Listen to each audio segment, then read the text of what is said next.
Almighty God, we give thanks to you, the creator of the universe, and humbly beseech you to direct and prosper the deliberations of the members of this house here assembled for the advancement of your glory and the trust and welfare of the people of Trinidad and Tobago. Grant that peace and happiness, truth and justice may be established among us for all generations. Amen, amen, namaste.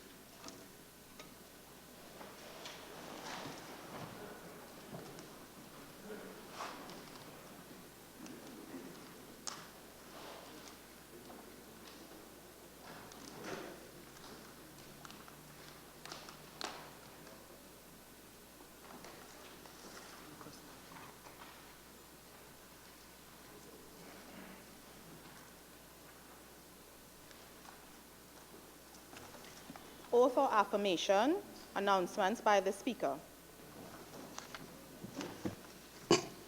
Honorable members, I have received communication from the Honorable Shamfa Kojo, MP, Member for Tobago West, Mr. Rushton Parham, MP, Member for Miaro, and Mr. Rodney Charles, MP, Member for Naparima, who have requested leave of absence from today's sitting of the House.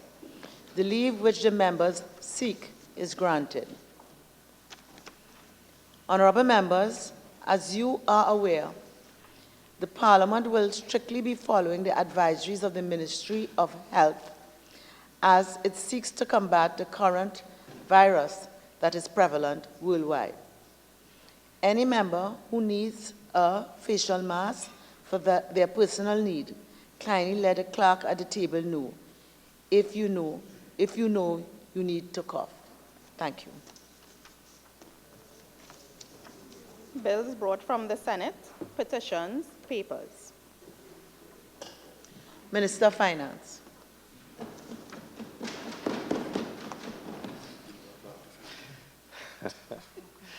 Madam Speaker, I have the honor to lay the following papers.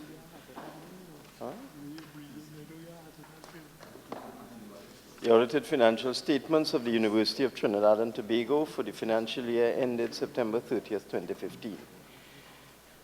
2, the audited financial statements of the National Entrepreneurship Development Company Limited for the financial year ended September 30th, 2017.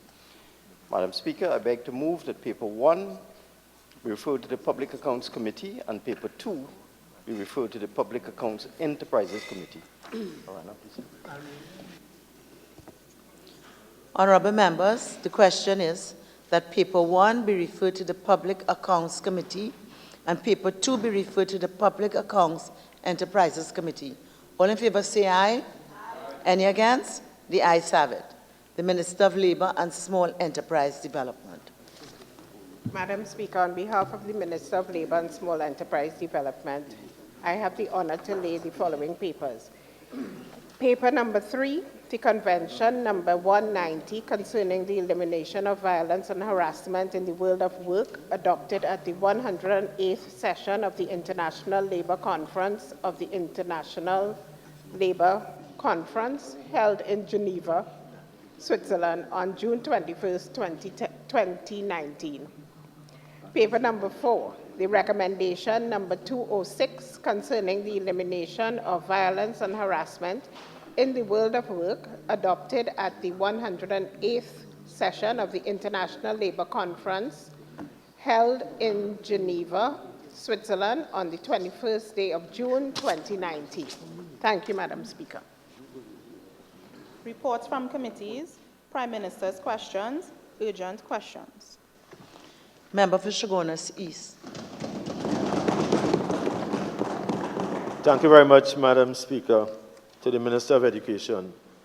Given the closure of the Enterprise Government Primary School due to a prohibition notice by the OSHA Inspectorate on March 7, 2020, could the Minister state the measures put in place for the loss of contact time for curriculum delivery?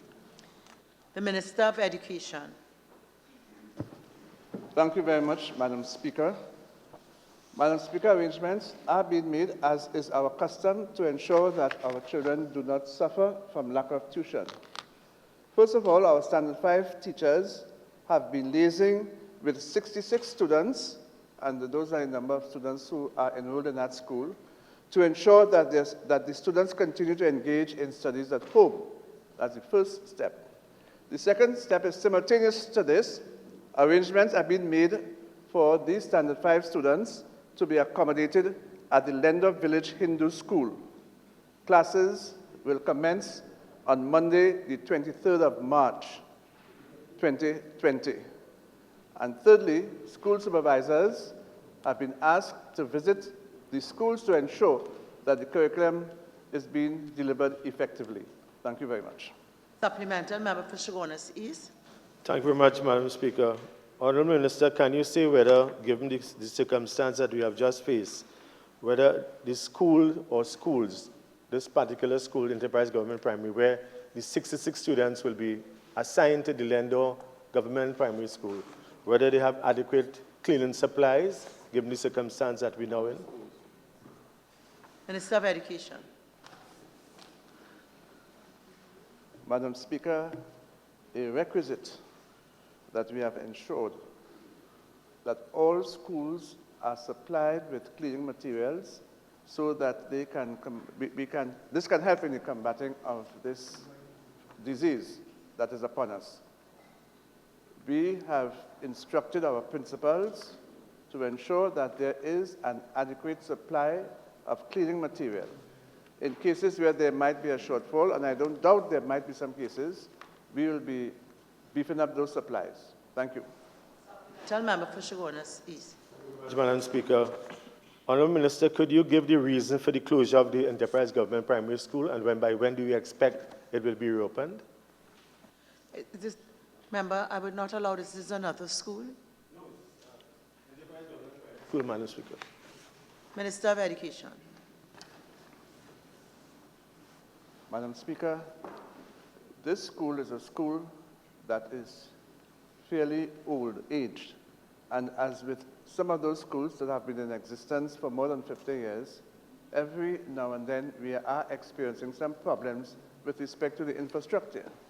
And this is one of the areas where we have found some difficulty, and we're doing everything possible to ensure that the children are adequately housed. Thank you.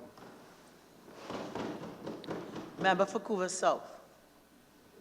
Thank you, Madam Speaker. To the Minister of Labour and Small Enterprise Development, could the Minister inform this House whether any meetings have been convened to discuss the possible impact of COVID-19 outbreak on productivity and industrial relations within our economy?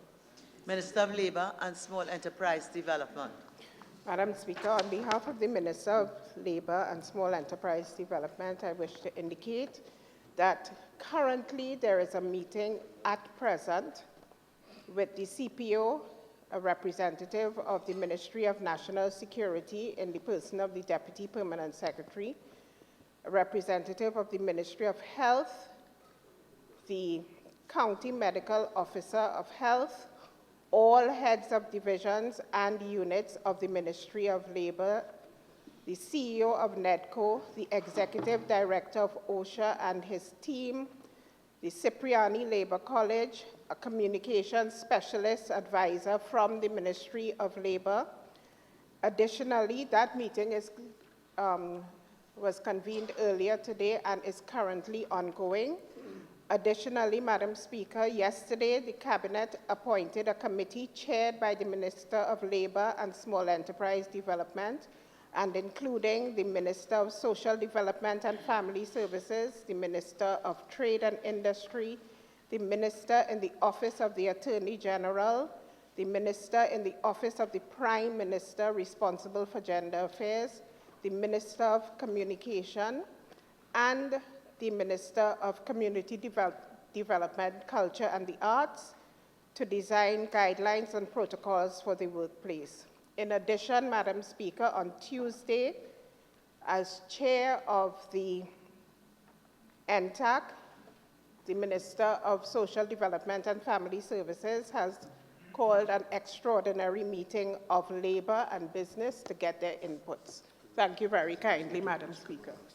Supplemental, Member for Couva South.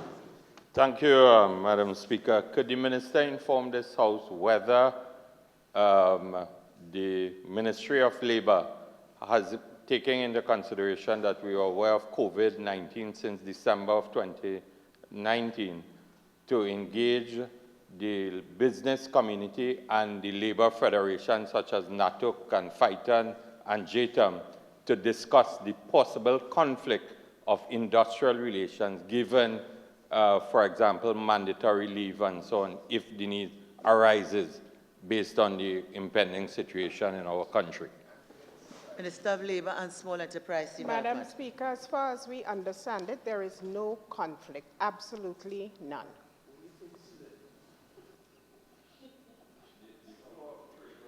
Member for Tabaquit. Thank you, Madam Speaker. To the Honourable Minister of Works and Transport, could the Minister state the new precautionary policies being implemented to ensure that all public transport vehicles and vessels are sanitized daily to combat the risk of the spread of COVID-19? Minister of Works and Transport. Thank you, Madam Speaker.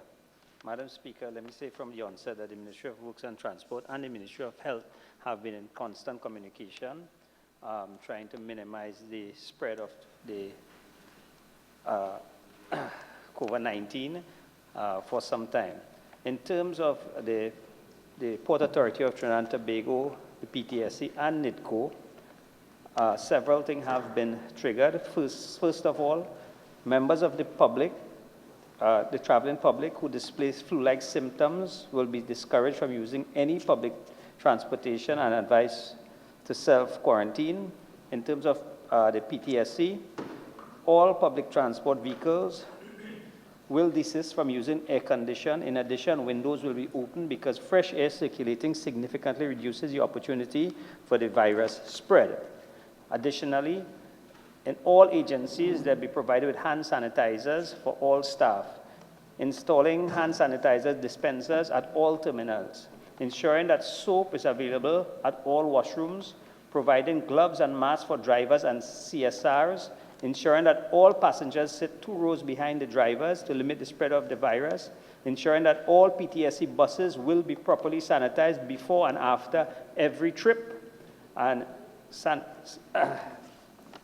sanitization of the terminal areas. In terms of the vessels, all the terminals will be sanitized.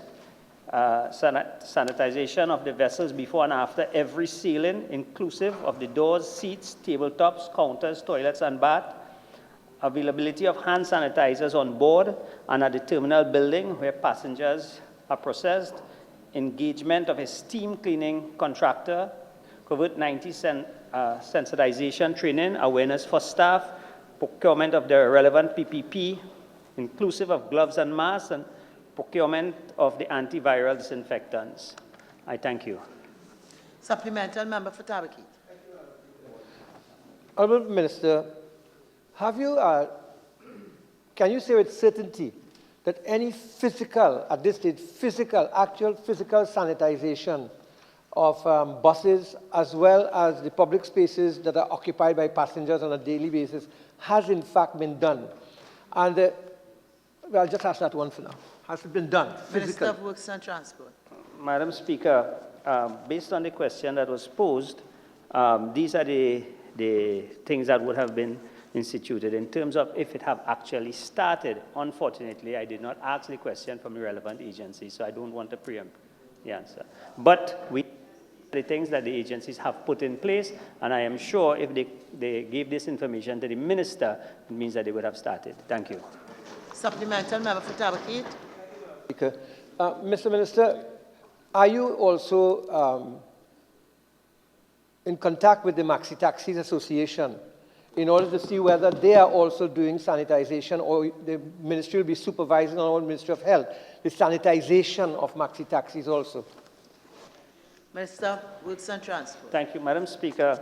As we speak, I just left a meeting at the ministry where all the heads are getting together and to ensure that all the agencies, all the different modes of transportation under the Ministry of Works and Transport are called in to ensure that as far as possible, we can minimize the spread of this infection.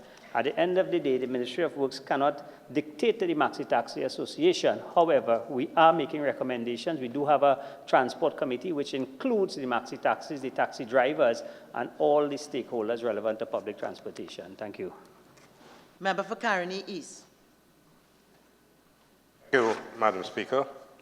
To the Honourable Minister of Education, could the Minister indicate what are his ministry's safety protocols and educational outreach program for students and teachers in light of the impending national examinations to come? Minister of Education. Thank you very much, Madam Speaker. Madam Speaker, I have had the opportunity of liaising directly with the Minister of Health and the Minister of National Security, and in addition with our representative on the Cabinet-appointed committee, interministerial committee, that offers advice and direction where this is concerned. And as a result, the Ministry of Education has put in place the following. Health and safety of each school, the Committee of Health and Safety of each school must have oversight of operations pertaining to the management of the COVID-19 situation at schools. A list of updated contacts for all parents and the district medical officer, and a designated space for isolated personnel and students must be put in place. Students have been encouraged to wash hands frequently. They're supposed to wash their hands regularly with soap and water or use an alcohol-based hand sanitizer. This kills viruses that may be on the students' hands. Avoid touching eyes, nose, or mouth.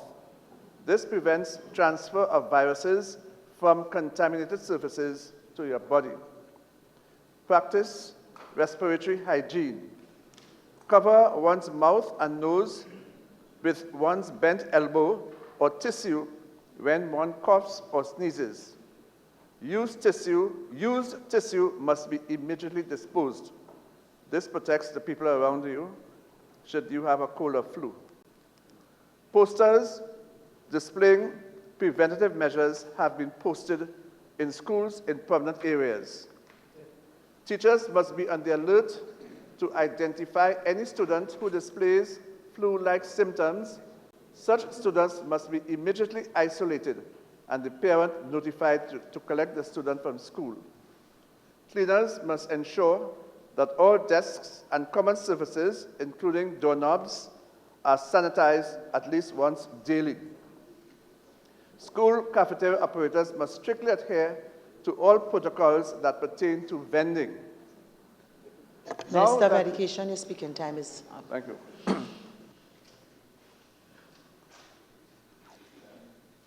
Member for Caroni East.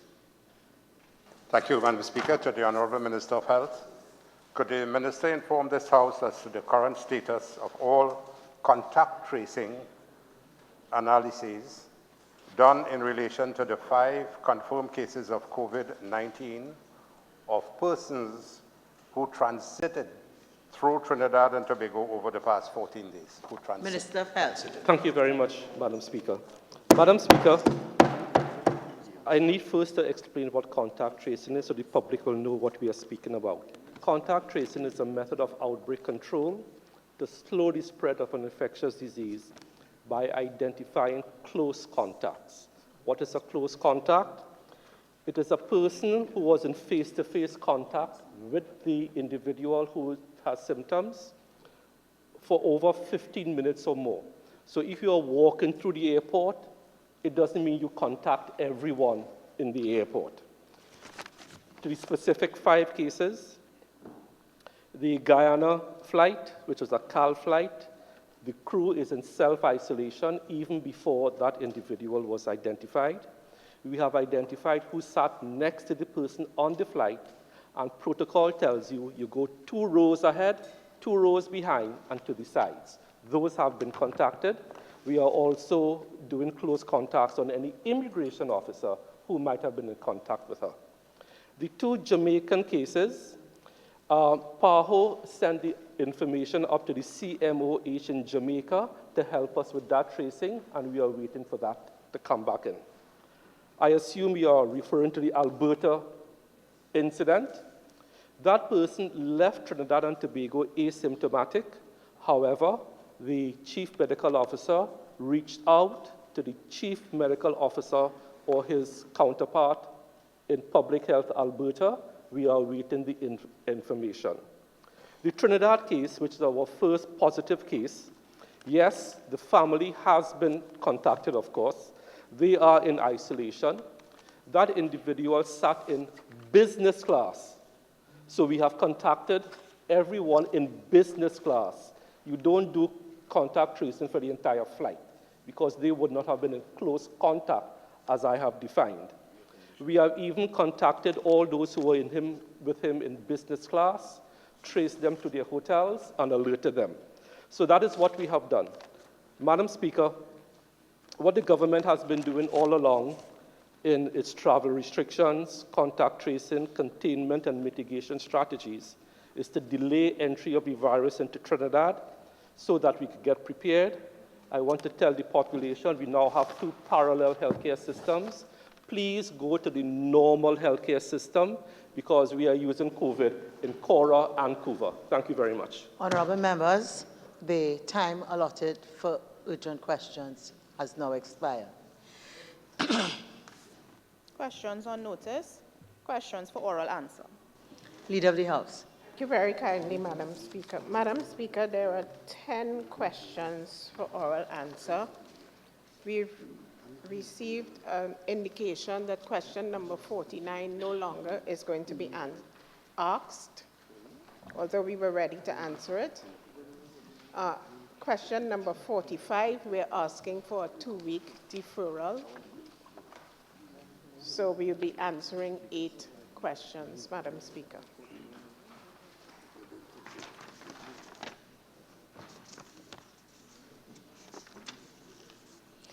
Member for Barataria, Sanwan. Question number 44 to the Minister of Finance. Minister of Finance. Thank you, Madam Speaker. Of the 3 hospital projects referred to, only the Point Fortin Hospital was financed by a concessional loan. So with respect to that concessional loan, the rate of interest on the concessional loan for the Point Fortin Hospital project is the Eurobor rate plus a margin of 0.54%. The current effective rate as at March 2020 is 0.164%. With respect to Part B, the concessional loan for the Point Fortin Hospital was arranged in collaboration with the government of Austria via the UniCredit Bank of Austria.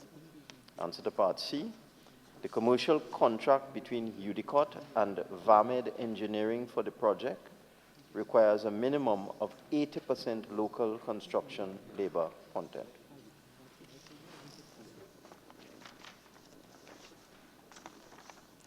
Member for Barataria, Sanwan, question number 46. Question 46 to the Minister of Public Administration.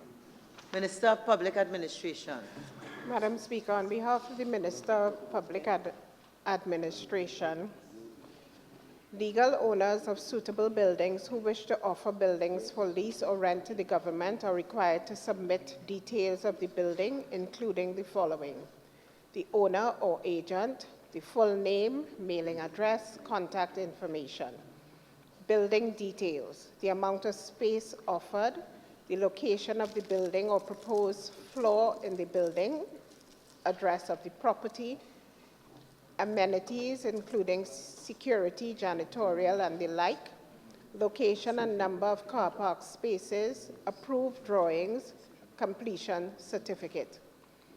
Documents to process the building: the deed or certificate of title, Town and Country Planning Division approval for office or warehouse use and reference number, approved construction drawings, completion certificate, electrical inspectorate approval, electrical inspectorate certificate, Madam Speaker, to commence the process of securing Cabinet's approval for the lease or rental of a building or floor in a building, a ministry or department must indicate an interest in the property, and the following technical reports must be received recommending the building for rent by the state.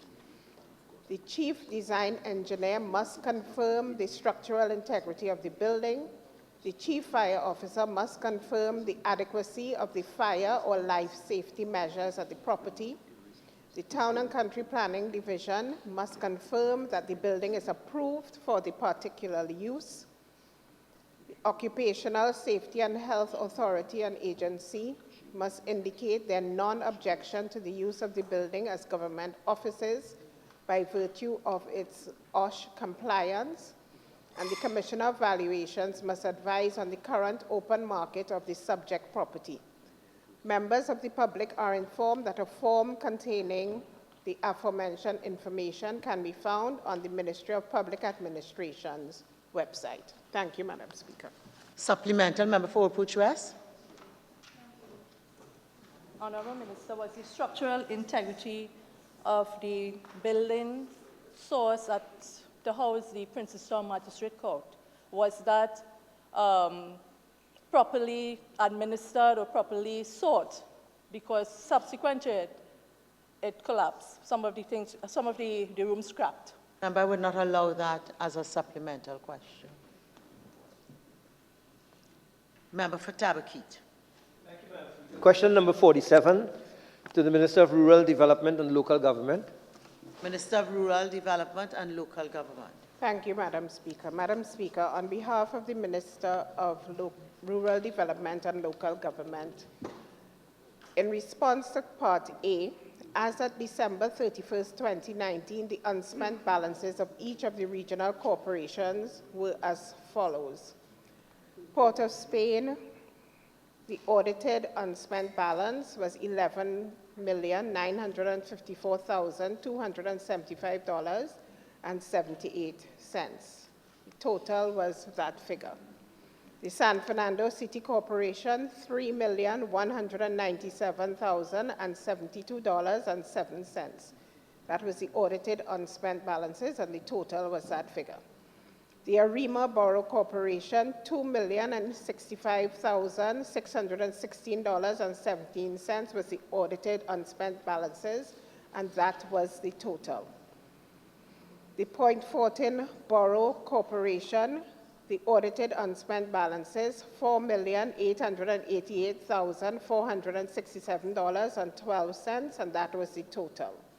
The Chaguanas Borough Corporation, the audited unspent balances, $126,852 with the same total. The Diego Martin Regional Corporation, unaudited unspent balances, $14,802,990.21 with the same total. The San Juan Laventil Regional Corporation, audited unspent balances, $2,239,624 with the similar total. The Tunapuna Piarco Regional Corporation, unaudited unspent balances, $13,070,107.64 with the same total. The Sangre Grande Regional Corporation, audited unspent balances, $567,558 with the same total. The Kufa Tabaki Talparo Regional Corporation, unaudited unspent balances, $13,399,178.75 with a similar total. The Mayaro Rio Claro Regional Corporation, audited unspent balances, $7,432,657.54 with the same total. The Siparia Regional Corporation, all releases were utilized as at the end of September 2018 and none were brought forward. The Pinal Debe Regional Corporation, unaudited unspent balances, $1,675,871.69 with the same total. Princestown Regional Corporation, $4 million unaudited unspent balances with the same total. Madam Speaker, the total audited unspent balances for all the 14 corporations, $32,472,122.68. The unaudited unspent balances, $46,948,148.29. And the total, Madam Speaker, $79,420,270.97. In response to Part B, unspent balances are funds received by the corporations from the Ministry of Finance, which were not utilized as at the end of the financial year. The process to utilize unspent balances is as followed. 1, projects must be approved by council. 2, projects must be fully developed for implementation and recommended by the Permanent Secretary of the Ministry. 3, requests should state whether projects are to be contracted or to be undertaken in-house. 4, where to be undertaken in-house, 4 copies of the estimates and plans verified by the technical officer of the Ministry of Local Government must accompany the request. At present, the estimates are verified by the technical officers in the corporations. 5, where projects are to be contracted, all works to be tendered out must be verified by the technical officer and approved by the Ministry of Local Government. 6, a financial statement as at the end of the financial year certified by the auditor 3 must appear. Honorable Minister, your speaking time is spent. Member for Naparima.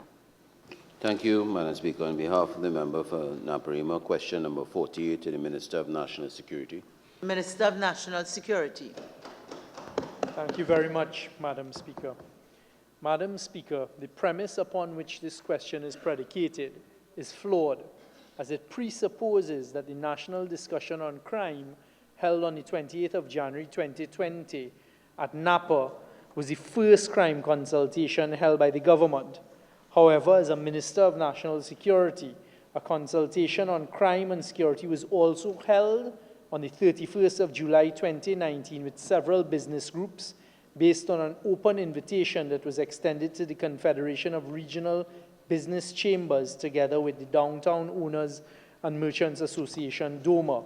In addition, the Ministry of National Security, through its National Crime Prevention Program, has held several consultations, outreaches, including a stakeholder meeting with the CEOs, mayors, and chairmen of the 14 municipalities.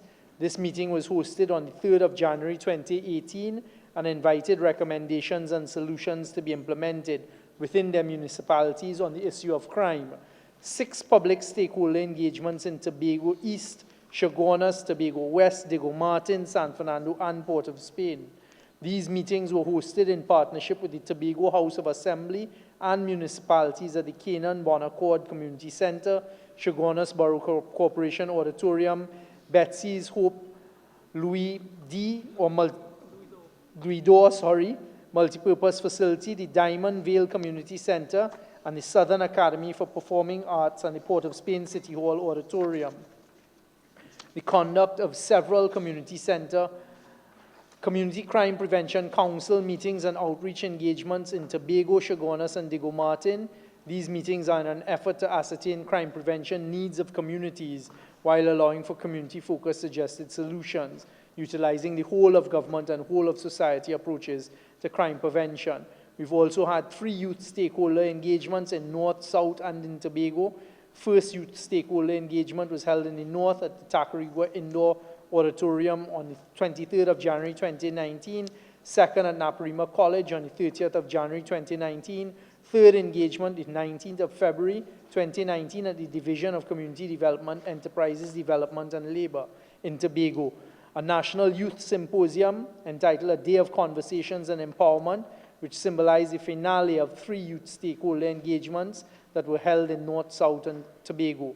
The conduct of outreach engagements to 3 schools Madam Speaker, these are some of the examples of the multitude of consultations that have taken place at national security. In addition, both myself and the Commissioner of Police have attended several consultations on crime based on the Commissioner of Police based on invitations from parliamentarians, me, from business communities and other communities, and other civil society organizations. Member for Naparima. Thank you, Madam Speaker. On behalf of the member for Naparima, question number 50 to the Minister of National Security. Minister of National Security. Thank you very much, Madam Speaker. Madam Speaker, once again, to begin, the premise upon which this question is predicated is flawed, as it presupposes that the Strategic Services Agency, the SSA, and law enforcement have not utilized the anti-gang legislation, which was proclaimed on the 28th of May 2018, to reduce the frequency of gang-related murders in Trinidad and Tobago. The SSA, in accordance with its mandate as established by the SSA Act, continues to provide actionable and strategic intelligence to the relevant law enforcement organizations to aid in the prevention, detection, and suppression of serious crime. In particular, the SSA, in promoting data centrism, has been providing law enforcement with predicative modeling products to assist with intelligence-led policing initiatives. However, SSA merely advises or recommends, and once intelligence has been disseminated to law enforcement, it guides targeted strikes at key players involved in activities deemed gang-related.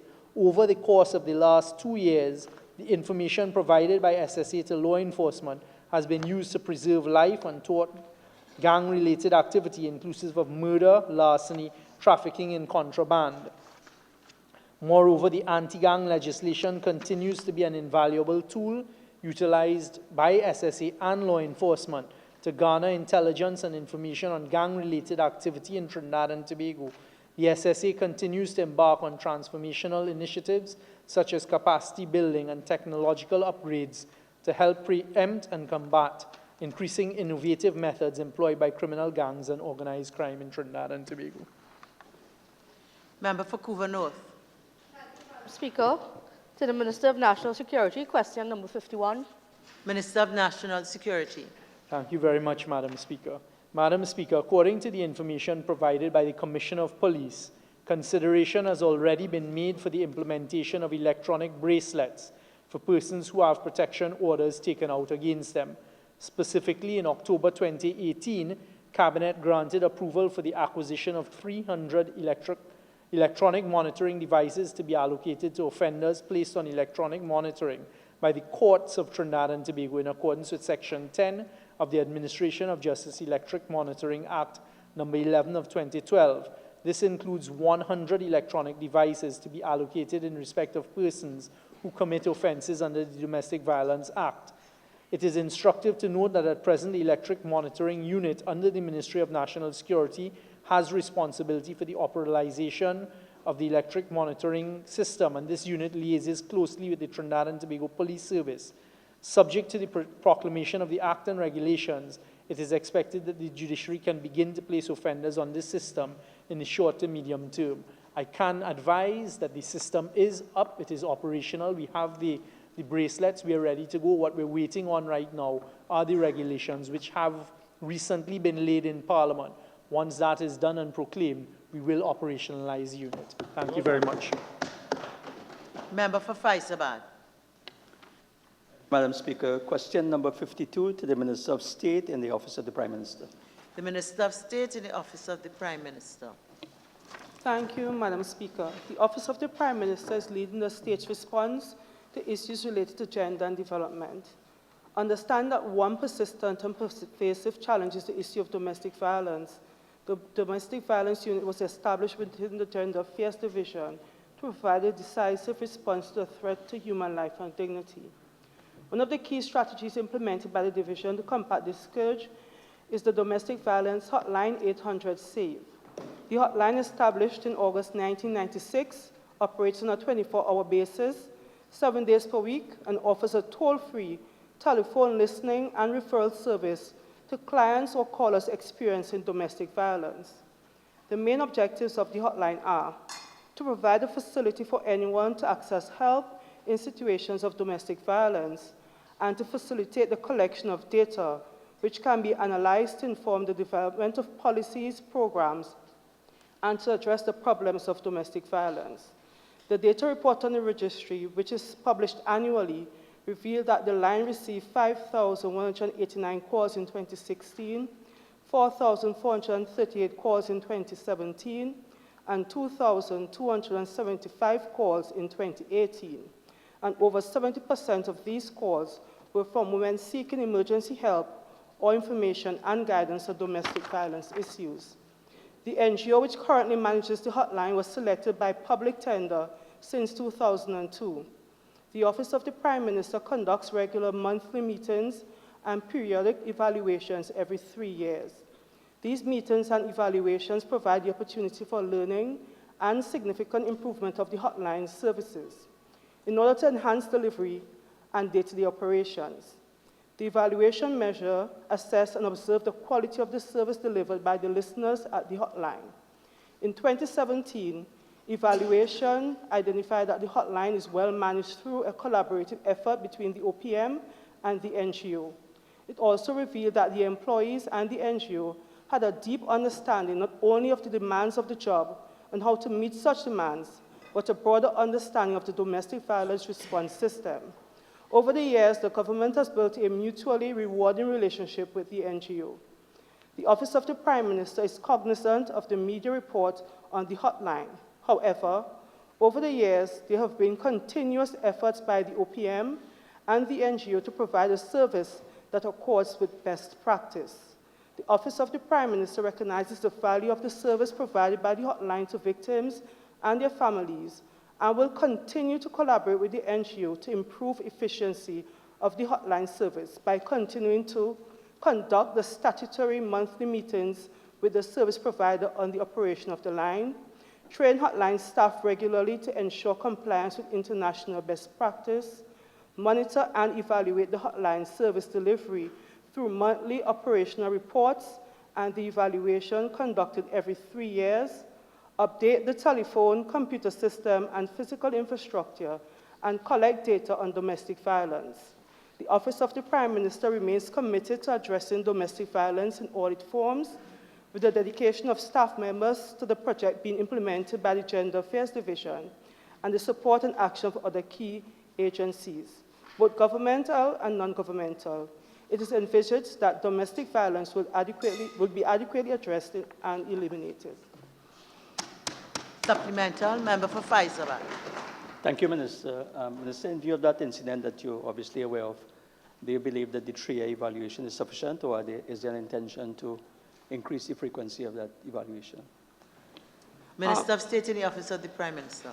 Thank you, Madam Speaker. I read the incident report, and what happened was an unfortunate series of incidents on that particular instance. I do believe that the 3-year period for evaluation is adequate. However, we are committed to looking at the system, and we have the monthly meetings where we sit with the NGO and the staff to see how we can improve systems. Member for Faris Al-Rawi. Thank you, Madam Speaker. Question number 53 to the Attorney General. Attorney General. Thank you, Madam Speaker. Madam Speaker, I wish to state categorically that this government is the first to make any amendments to this piece of legislation, that is the Domestic Violence Act, since the year 2006. It is significant to note that the Ministry of the Attorney General and Legal Affairs, together with the Department of the Chief Parliamentary Counsel, have unremittingly engaged in working in tandem with the Office of the Prime Minister to draft amendments to the Act, inclusive of domestic violence and sexual harassment legislation as they correlate to each other. The Ministry of the Attorney General has also caused the birthing of over 42 pieces of legislation under the Family and Children Division Act 2016 and the Miscellaneous Provisions Supreme Court of Judicature and Children Act 2019, and also by the promulgation of rules and regulations brought to this Parliament. To marry to the stability of the amendments to the Domestic Violence Act, it is worth noting that this government has also strengthened the judiciary to create the following: a temporary remand center at the St. Michael's Home for Boys, a separate remand division at the Youth Training Rehabilitation Center, the retrofitting of a building for the Children's Court in south of Trinidad, the rental acquisition of a building for the Children's Court in the north of Trinidad, the opening of the Children's Court in Tobago, and 2 new family courts in North and Faizabad as well. On Friday, the 28th of February 2020, and Monday, 2nd March 2020, 14 major stakeholders received from the Ministry of the Attorney General the draft amendment bill. They have been asked to submit their comments on or before 14th March 2020. I can indicate some have asked for extensions of time. The government is therefore well on its way to laying the necessary amendments in a powerful bill which we expect to bring to this Parliament, certainly within the currency of this parliamentary session. Member for Kamucha Mantinella, supplemental. Thank you. Honorable AG, can you identify the 14 stakeholders that you referred to, please? Thank you. Attorney General. Most certainly can. You think you shouldn't be able to?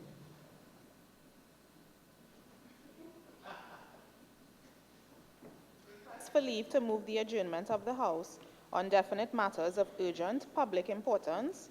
Statements by ministers. The Prime Minister.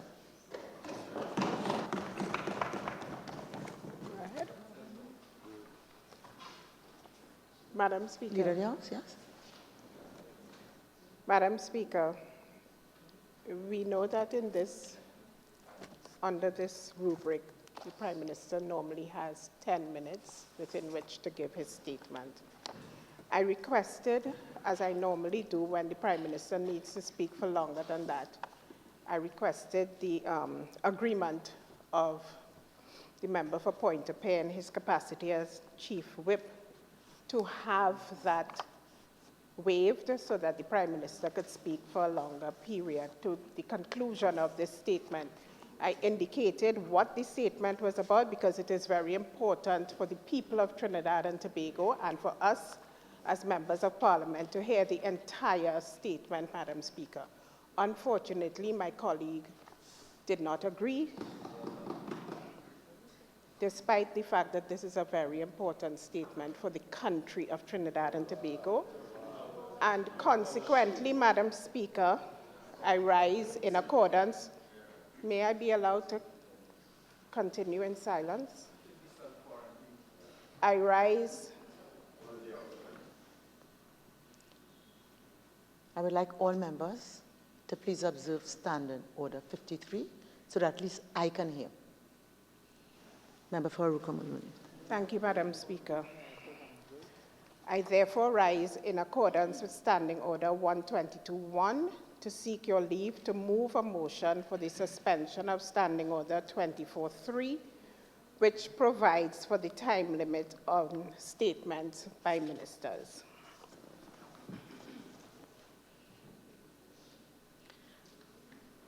Pursuant to the motion under Standing Orders 122, I therefore grant leave.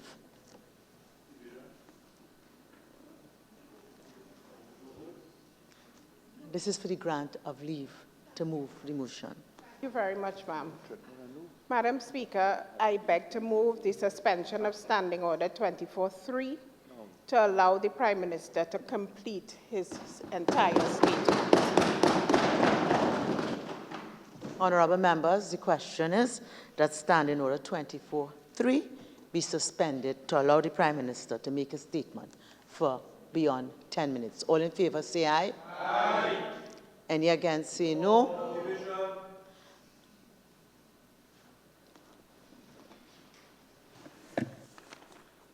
Mrs. Robinson-Regis. Aye. Dr. Rowley. Aye. Mr. Al-Rawi. Aye. Mr. Imbert. Yes. Mr. Young. Yes. Mr. Dialse. Yes. Mr. Hinds. Aye. Mr. Mitchell. Aye. Mr. Garcia. Yes. Dr. Dolly, Yes. Mr. Ford, Yes.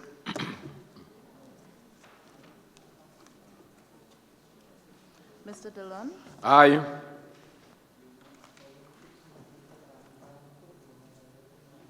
Mrs. Critchlow-Coburn, Aye. Mrs. Webster-Roy, Aye.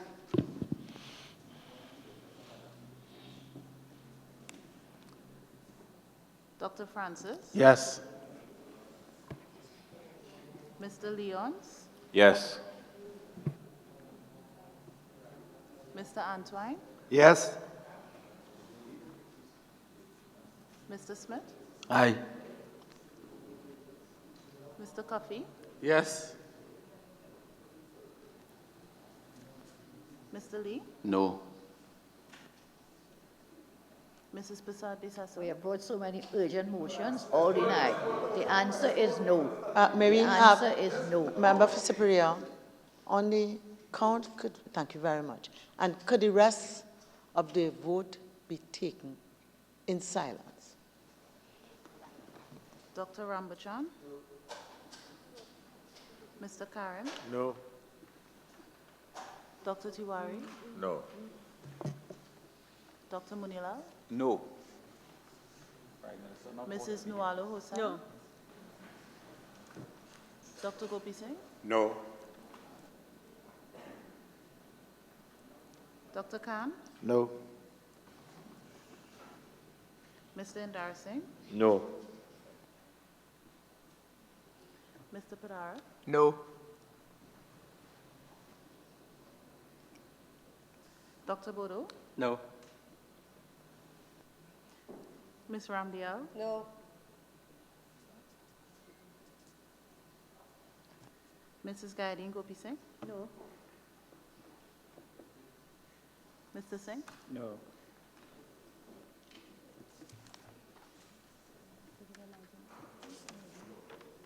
Madam Speaker, the result of the division is as follows: 19 members voting for, 15 members voting against, and there were no abstentions. Honorable members, on a division, 19 members voted for, 15 members voted against. There were no abstentions. The motion is carried. Prime Minister.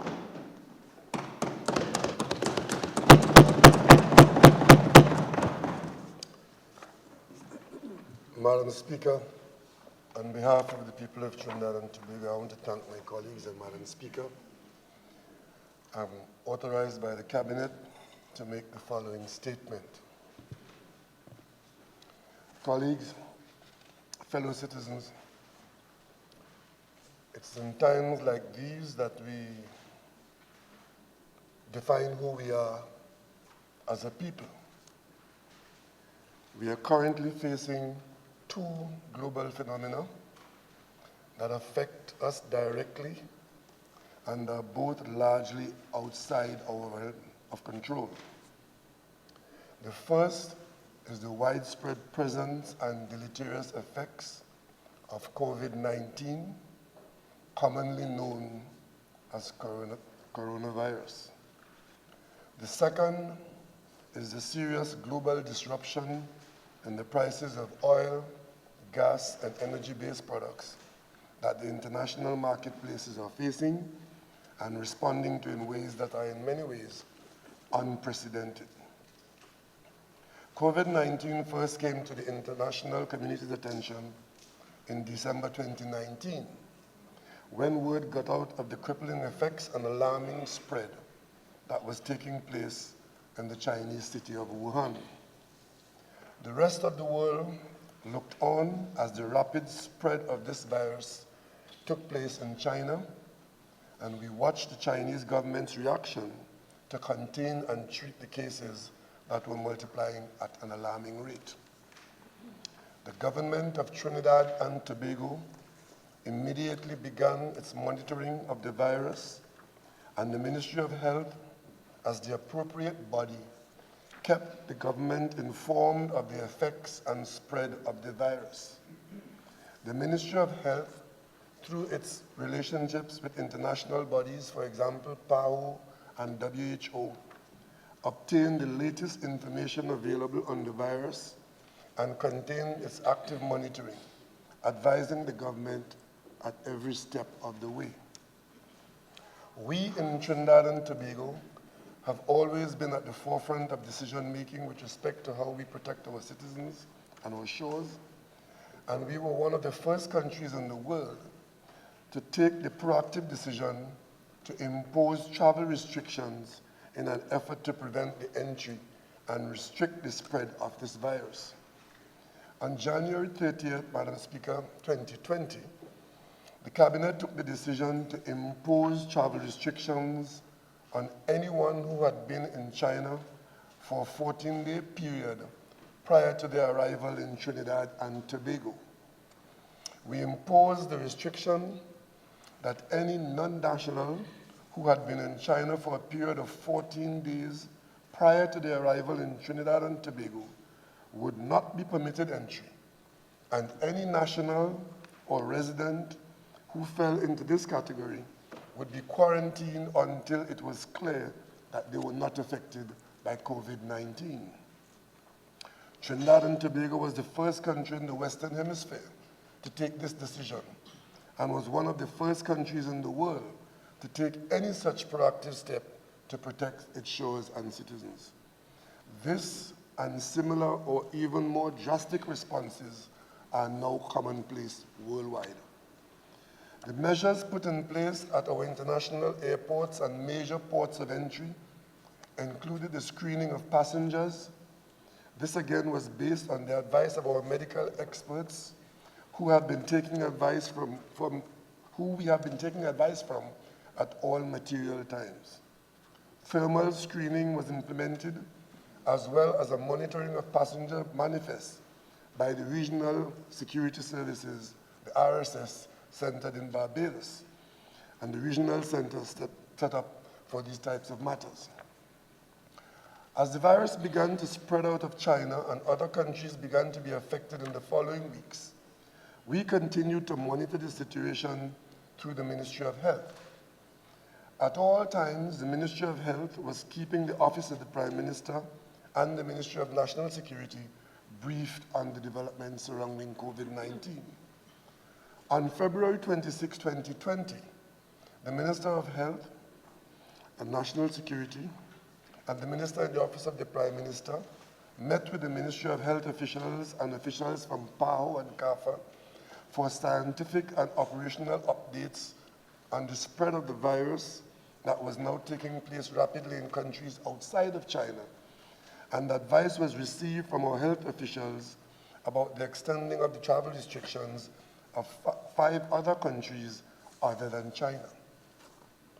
On February 27, 2020, the Cabinet took a number of decisions, including the adding of Iran, South Korea, Italy, Singapore, and Japan to the list of designated countries that we would not permit non-nationals or residents entry to Trinidad and Tobago if they had been in any of these countries for 14 days prior.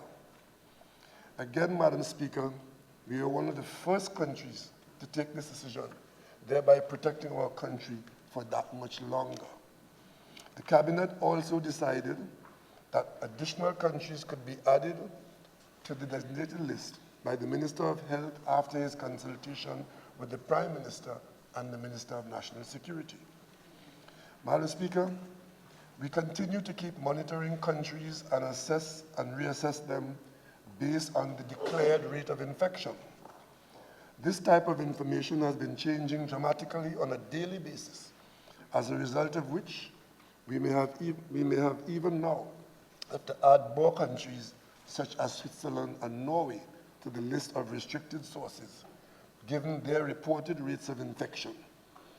Given the freedom of movement within Western Europe, this approach may even become obsolete in the near future.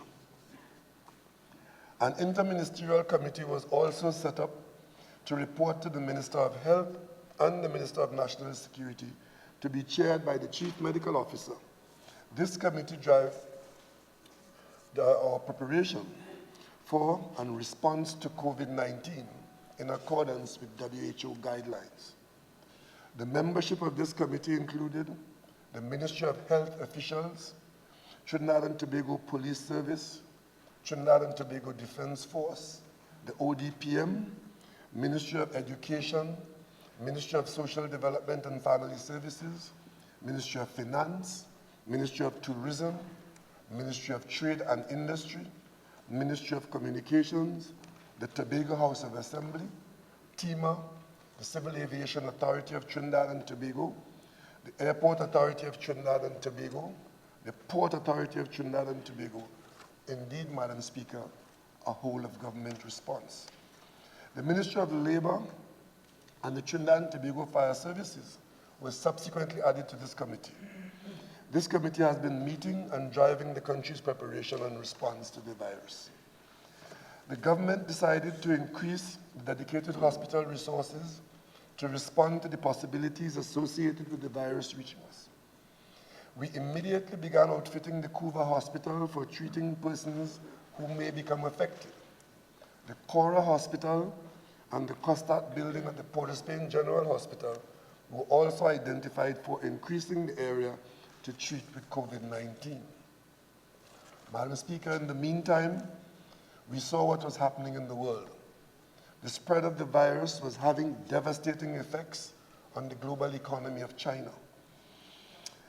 The second largest economy in the world, China, has had to cut back significantly on its consumption and manufacturing of some of the products which Trinidad and Tobago supplies.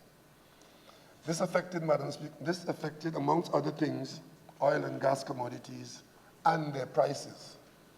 The demand for LNG and methanol were two directly affected commodities, both of which make up the mainstay of Trinidad and Tobago's energy industry products, with consequential negative effects to our revenue. The virus was also negatively affecting countries in very fast manners. We saw what happened to South Korea, Italy, Iran, and other countries. We also observed what happened to a number of cruise ships around the world and how rapidly the virus spread and the fatalities to the older people contracting the virus and some of the more vulnerable. The government of Trinidad and Tobago continued to take decisions to protect us in Trinidad and Tobago.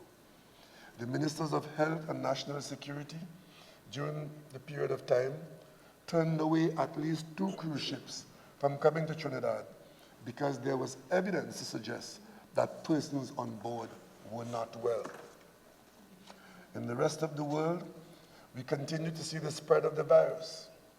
Countries in Europe began to report increasing affected persons. In the United Kingdom, Germany, France, Spain, and many others. Canada, the United States, and South American countries were being affected, and it meant that the virus was getting closer to home. Our preparations, Madam Speaker, here in Trinidad and Tobago continued, and we also provided assistance for testing via CARFA, using resources to get the samples to CARFA for other CARICOM countries.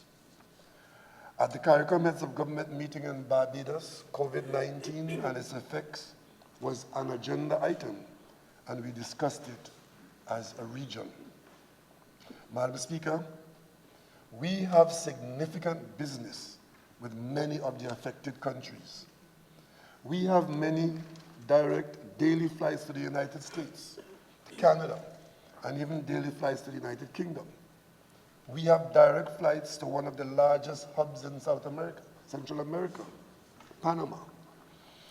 We have seen how different countries have reacted and taken steps, and the criticism of some about the lack of action by much bigger countries than us. Madam Speaker, during my first address to you at the press conference at the beginning of this period of challenge, I did point out to the national community that we were facing what was not just a health issue, but if it plays out as it portends, then there will be very serious economic exposures for Trinidad and Tobago. Unfortunately, exactly that outcome has now come to pass, and the effects are upon us. As a nation, we have no choice but to steel ourselves and step up to the demands of the situation. Madam Speaker, just this week, we have seen the spreading of the virus in the United States and across Europe.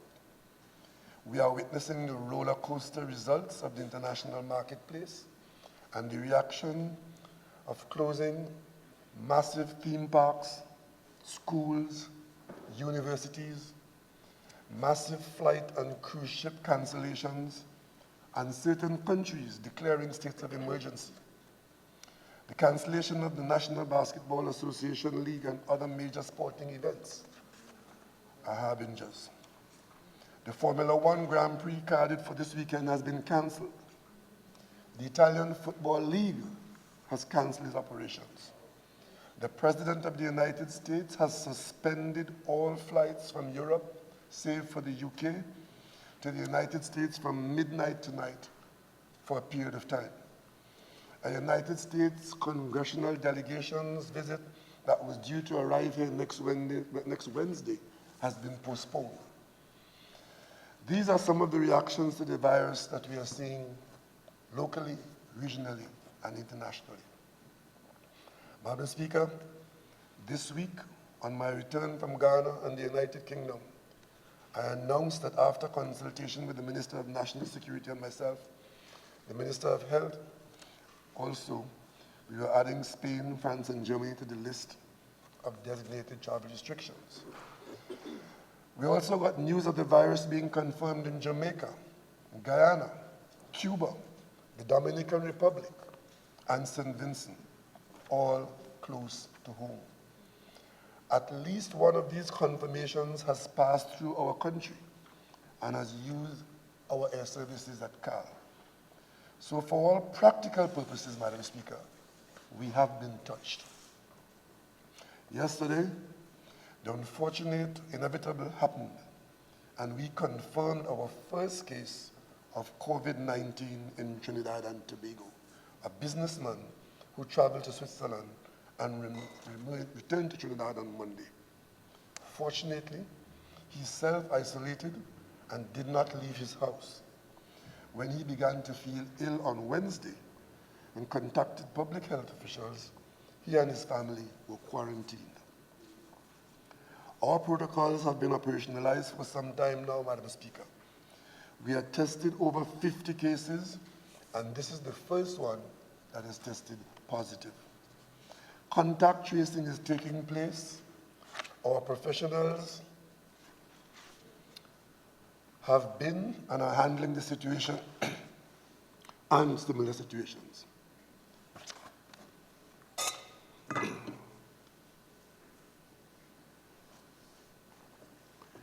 Excuse me. Madam Speaker, at this stage, given our stated objectives, the government of Trinidad and Tobago will advise that from tomorrow, all schools and universities and other places of learning will remain closed for 1 week in the first instance in order to slow the potential spread of any infection that might be with us at this time. Unfortunately, there continues to be those in our society who insist on acting irresponsibly and spreading false information. The government has at all times acted with full transparency and will continue to do so.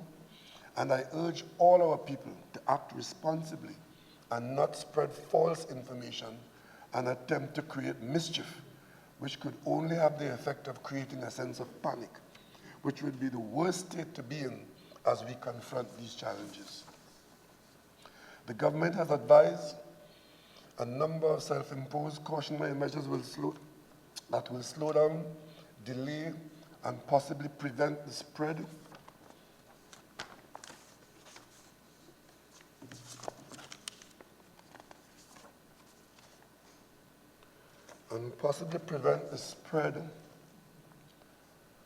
of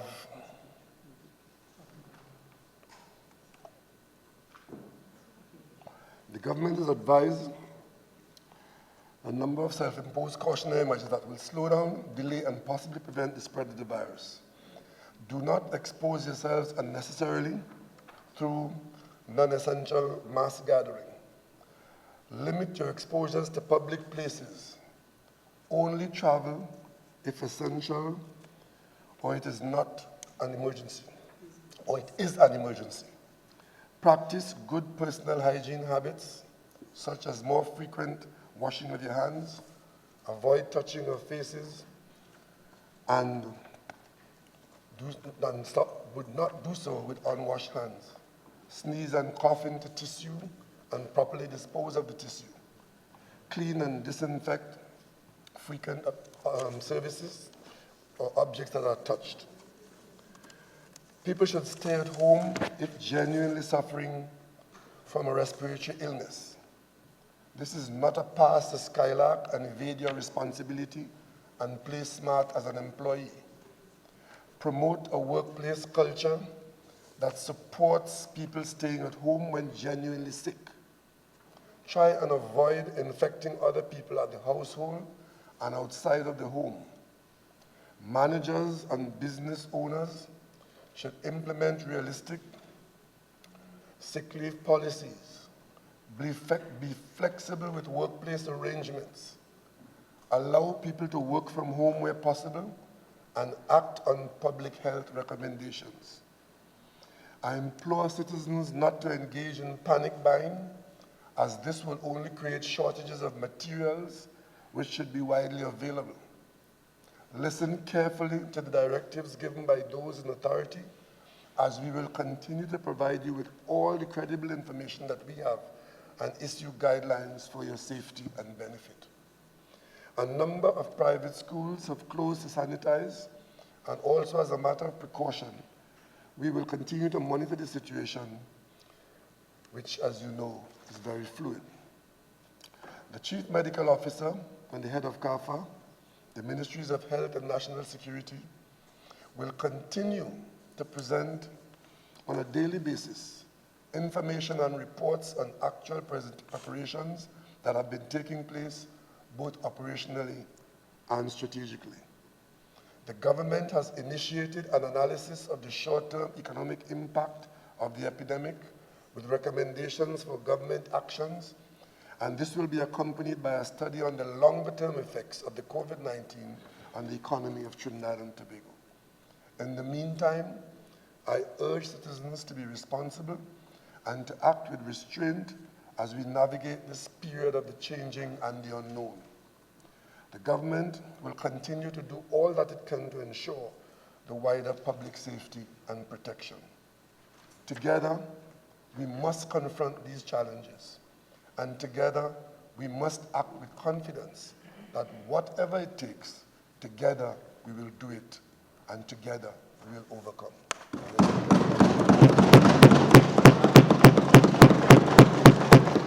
Member for Oropuch East. Madam Speaker. Madam Speaker, pursuant to Standing Order 24-4.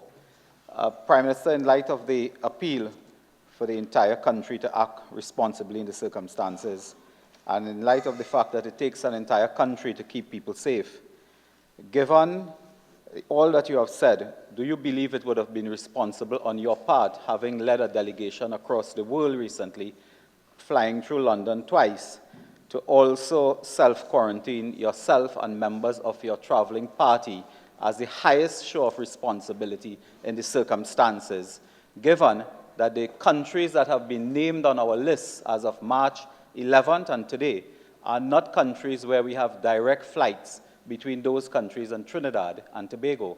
Passengers indeed pass through London, New York, or Miami.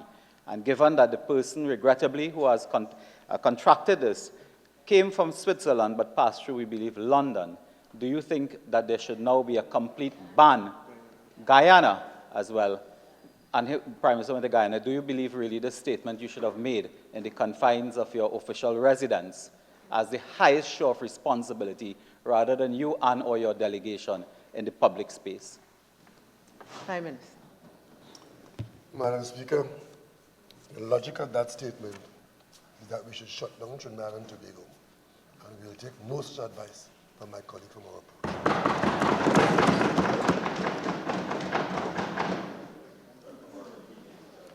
Personal explanations, introduction of bills, motions relating to the business or sittings of the House and moved by a minister, public business, government business, bills, second reading. The Attorney General. Thank you, Madam President. Madam Speaker. Madam Speaker, I beg to move that a bill entitled An Act to Provide for the Registration and Regulation of Real Estate Agents in order to promote transparency, accountability, and integrity in the real estate profession, to protect and assist persons engaged in transactions with real estate agents, and to assist in the detection and prevention of money laundering and terrorist financing and other matters, be now read a second time. Madam Speaker, this bill before us today represents a continuation of the government's anti-crime plan. Many people are not aware that crime in all of its manifestations must be managed by having a very anxious scrutiny and careful regard. Madam Speaker, could I ask for some settling? Honorable members, I guess we all have a lot to talk about, but I want to caution members, in addition to the standing orders, we've all been warned about social distancing, and I think in the chambers, having regard to how close we are to each other, one of the ways of talking less may also help us with social distancing. So let's try. Thank you, Madam Speaker. I'm looking for at least one face opposite, even one that is actually paying attention to this. Madam Speaker, this is serious business in terms of managing the approach to crime. And I was saying that it is only when you have a genuinely broad perspective on all of the areas that contribute towards crime that you can actually begin to address the scourge of crime. That's one of these purposes. The second purpose, Madam Speaker, in bringing legislation as this bill proposes, is to better the public interest via a public body which has public purpose. I'm going to repeat that. Public interest in a public body for public purpose. And I've centered upon that, Madam Speaker, because that underwrites the constitutionality of legislation such as this, which mandates membership on a compulsory basis to an enterprise such as an association.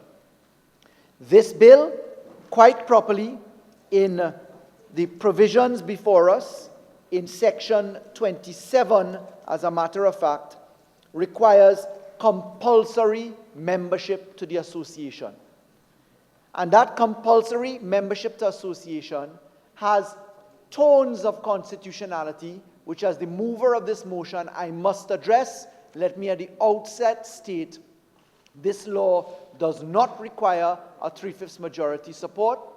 This law does not require it because we have very clear dicta in how we treat with two fundamental rights which are reflected upon, the first being in Section 4A of the Constitution, which is the right to property, and the second one being in Section 4J of the Constitution, which is the right to freedom of association.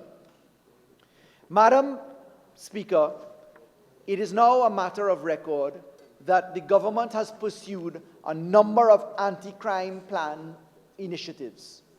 That, put quite simply, involved a reform of plant and machinery, people, processes, and law all at the same time. Bettering the systems that we actually look to give us relief for crime issues, that is, the courts, the prosecutors, the investigators in the police service, the public registries which keep information, the manner in which we populate them by people and by sufficiency of technology, all of that falls into that. It's tied into work such as increasing the number of judges, the number of masters, the number of prosecutors, the number of courtrooms. When we get to the improvements that we've made to the laws, and in particular the laws to prevent crime, be it firearms, gang activity, etc., an important aspect of what this government has done is to focus upon white-collar crime and searching the proceeds of crime. The proceeds of crime are to be found in 3 areas, and 3 areas mainly. Number 1, you find the proceeds of crime in companies or entities, let's call it personalities, be it legal personalities such as a limited liability company, a non-profit company, or in a partnership, a trading as. Second place that you find the proceeds of crime, you find it in cash. Third place that you find the proceeds of crime is in land, obviously. So let's get to the concept before us now. We in Trinidad and Tobago have a very robust environment to measure land and its registration. We have the Conveyancing and Law and Property Act. We have the Registration of Deeds Act. We have the RPA, the Real Property Act. We then also have, Madam Speaker, the package, the land package, the Registration of Title to Land Act, the Land Adjudication Act, the Land Tribunal Act, and the statutory periods of limitation, certain limitation of actions legislation. All of those are our land laws. Effectively, every transaction in land must be registered in the public registry. What we have, Madam Speaker, quite interestingly, is we regulate architects, urban planners, lawyers, surveyors, engineers, and to some part builders through the professional standards that apply. But what we do not do in any form or circumstance, other than by way of a private act of parliament that we did in 2012, what we don't do is that we don't regulate real estate agents. So let's put the concept of real estate agency into the mix of what is Trinidad and Tobago statistically. And let's look to the fact that the contribution to real GDP of real estate activities in Trinidad and Tobago in 2015, 1.8%, 2016, 1.9%, 2017, 2%, 2018, 2%, 2019, January to March alone, 2.1%. What is the 2.1% in dollar value? Our real GDP is roughly about $160 billion. It's $159 billion. This real estate agents management land activities contributes $3.18, nearly $3.2 billion a year. And a material aspect of that land management is at present entirely unregulated. We made an attempt at regulation under Dr. Tewarie, the member for Caroni Central, as the promoter of a private member's bill. In the Senate, he, the promoter, then the honorable member, and I, sitting in opposition, we together supported the establishment by way of a private act of parliament, an act for the incorporation of the association to be known as the Association of Real Estate Agents. That was assented to 2nd of July 2012. An area, as its acronym says, had certain aims and objectives, and the association had certain powers to treat with real estate agents. What this Act of Parliament does not have in it is the public clothing of a public Act of Parliament, i.e. a government act, by which mandatory membership can be compelled. Let me underscore that. The public Act of Parliament can compel mandatory membership. And why do we want mandatory membership? We want mandatory membership so that you can make it an offense to not be registered as a member insofar as you portray yourself or you engage in the practice of real estate agency business. The real estate business under a public act, a government act, allows us to make it mandatory that you are a member. What are some mandatory membership association laws? The engineers, the architects, the land surveyors, the only act of Parliament which actually was passed with a 3/5 majority for mandatory membership was in 1986, which is the Legal Profession Act. Back then, it was thought, and it has now not been upheld, that you had to have, for the freedom of association and freedom of property rights, that you had to have mandatory membership clothed by a 3/5 majority. That is not the case. I will come to the learning from the European Court of Human Rights, the Supreme Court of Barbados, the Supreme Court of the United States, Canada, and the rest of the Commonwealth, and by opinion expressed from the Attorney General that this is in fact not the case. So, what else inside of here births this? From a volumetric perspective, we have had in the period 1792 to 2019, let me repeat that, 1792 to 2019, as the Minister of Legal Affairs, I standing as that minister, we have registered 4,280,000 deeds. Under the Real Property Act, in the period 1889, when that law came in and we had the torrent system introduced, to 2019, we have registered 584,490 instruments, memoranda. And what I can tell you, Madam Speaker, on average every year, for instance, in the land registry at 2018, we registered 27,306 deeds. We registered bills of sales, charges, deed posts, judgments, wills. In the Real Property Act, or RPO as some people call it, we registered 10,574. But at the Registrar General, which I consider to be the golden pot of information in Trinidad and Tobago, that pot, which has births, deaths, marriages, deeds, instruments, wills, judgments, etc., now non-profit organizations, etc., we register on average 104,386 instruments, not including births and deaths, etc. Not the civil registry side, but on the land registry side, we have roughly 105,000 deeds per year. What we notice inside of that is that we are not seeing real estate agents into compliance. So when we look at the companies' registries and we look at the land side of it, we're seeing 105,000 instruments, we're seeing 27,000 deeds, and we're seeing 10,000 Real Property Act instruments, call it 35,000 instruments to deal with land.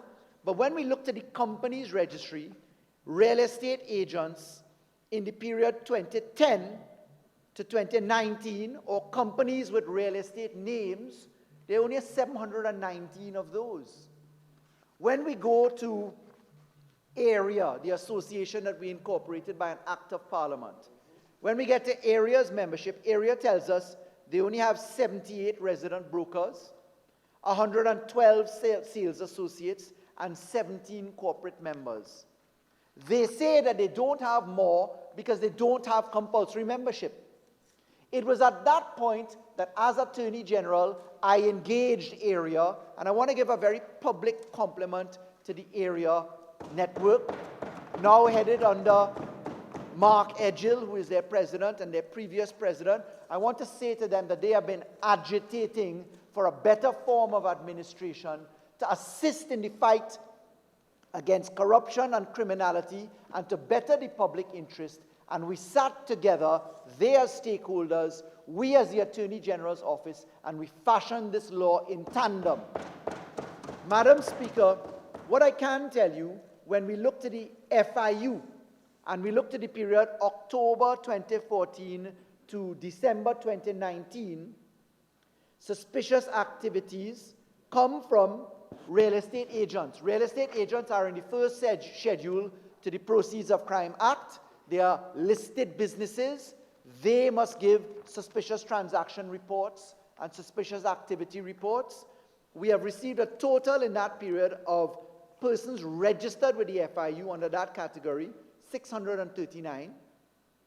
But when we look to the value, we're seeing $191 million coming from those 639 entities of suspicious activities. So you take a fraction of real estate agents, people that are actually listed at the FIU, you take the number of STRs received, there are only 38 suspicious transaction reports, only 38. Those 38 suspicious transaction reports in the period October 2014 to December 2019, those 38 had a monetary value of close to $200 million, Madam Speaker. When we look to the Trinidad and Tobago Police Service, and we look to their statistical information in the period 2015 to present, what we got in the period 2015 to present, we only noticed under the TTPS fraud matters relative to land, the dollar value that they are looking at right now is only a mere $1.792 million. In other words then, the police are far behind the FIU suspicious activity. The FIU is far behind the market, which is nearly $3 billion. They are far behind the number of real estate agents, and the real estate agents are in active practice in need of regulation. So statistically, from Trinidad and Tobago's data perspective, I can underscore as legitimate aim number one that there is a public interest need in causing all persons who engage in real estate activity to fall to be registered, and this bill asks for registration in two forms, a public registry and a private registry. So let's get to what is real estate agency business, what is not real estate agency business, who are the characters defined in the law that have to treat with this, and then let us look to disaggregate how the law is intended to operate, what the constitutionality parameters look like, and what the ultimate aim is. May I, Madam Speaker, ask what time is full time for me to end? The full time will be 3:30:22. Much obliged. So this bill is 83 clauses long, 2 schedules long. I want to say that this is one of the most comprehensively drafted pieces of law that we've seen in a very long time. And I want to compliment the Chief Parliamentary Counsel, Mr. Ian McIntyre, as well as Ms. Nalini Salik and Ms. Solange D'Souza Ransom, and also Ms. Paula Cross-Horton for the extent of work that was done in assisting us in producing this law. In producing this law, Madam Speaker, if I could just say, we looked at real estate brokers and salesmen law coming forward from the Bahamas. We looked at the laws of Bermuda, the Real Estate Brokers Licensing Act 2017. We looked at, in Bermuda again, the Real Estate Brokers Licensing Regulations 2017. We looked at the Real Estate Services Act coming forward in the wider parameters from the Victoria, British Columbia, Canada context. We looked at the Real Estate Agents Act 2008 as that came from a Ministry of Justice publication. And I'll get the jurisdiction in New South Wales. And we looked at the United Nations Guidelines for Consumer Protection. Yes, we looked at the laws of Jamaica. Thank you. We asked the Law Revision Committee to go into some detail on the real estate agent profession, and we looked at local cases. We looked in particular at our own civil appeal court. We looked at cases coming out of the United Kingdom as well, from their Court of Appeal. We looked at the Privy Council judgments from Trinidad and Tobago. That latter case is Mangal Singh versus Juman. And we certainly then looked to the Barbadian jurisdiction as we underwrote the constitutional parameters on freedom of association and also freedom of your rights in respect of property in Section 4A of our Constitution. So let's get to this bill now. Let's look to the principal actors. When we look to Clause 3, we're looking at the concept of a broker. We're looking at the concept of a client. We're looking at the concept of a developer. We're looking at the concept of property management. We're looking at the concept of non-financial nature of real estate business. We look at a public body, public money. We look at a real estate agent. We look at what real property means. We look at what state-controlled enterprise means. Then we look at a supervisory authority. Put quite simply, what we're intending to do is to say, the following people can practice in the real estate agency. You can have a broker, and a broker is a person who handles your money or who engages in the financial side of the real estate industry. We say that you can have a sales associate. That person can act as a real estate agent, but not handle money. We provide in the law that the broker must be licensed to handle money.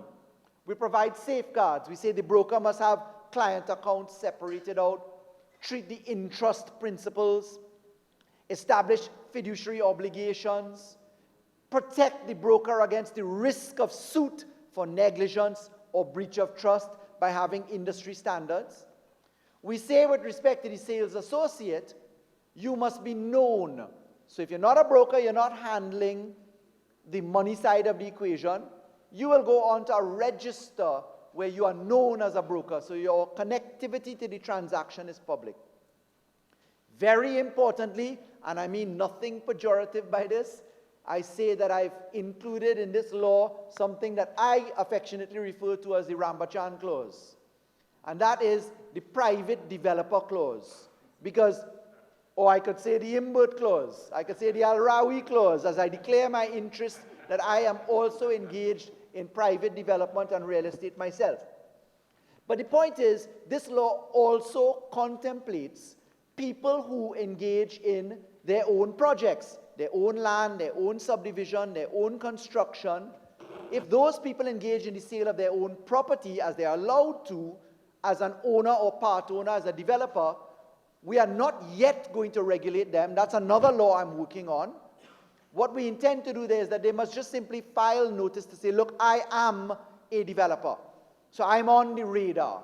And that allows, therefore, the Financial Intelligence Unit to knock on my door, or the member for Tabaquit's door, or the member for Diego Martin Northeast. We can look at his door, and we can therefore find transparency in the process.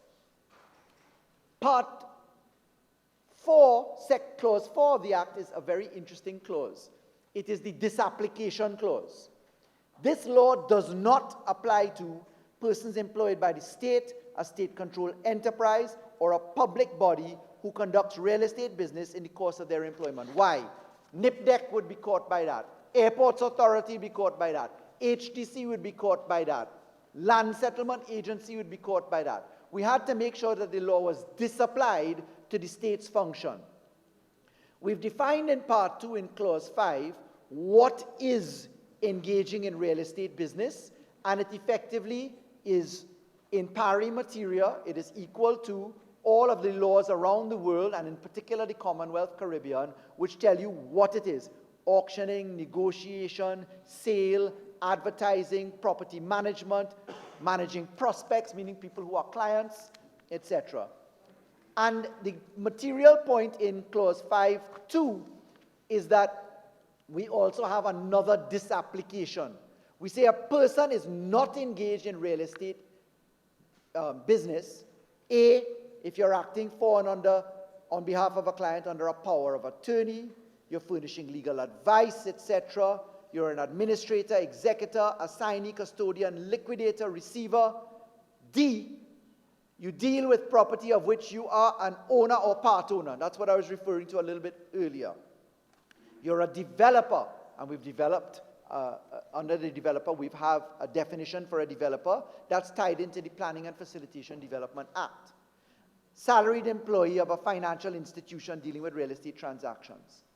So we are very careful to say what this law does not apply to, because you would have to develop certain individual aspects to come with a little bit later, for instance, private developers or owners, and then the state management of its own real estate. We then go into a definition of what a broker is. A broker, in the context of, a broker is a person who engages, where he supervises a sales associate, he receives client money, or manages financial aspects of real estate. And, Madam Speaker, we then go on to the concept of a developer in Clause 6, which is important. A developer, prior to selling individual lots, shall apply on the prescribed form to be registered in the Register of Developers. And then we go into what is an unlawful practice in Clause 7.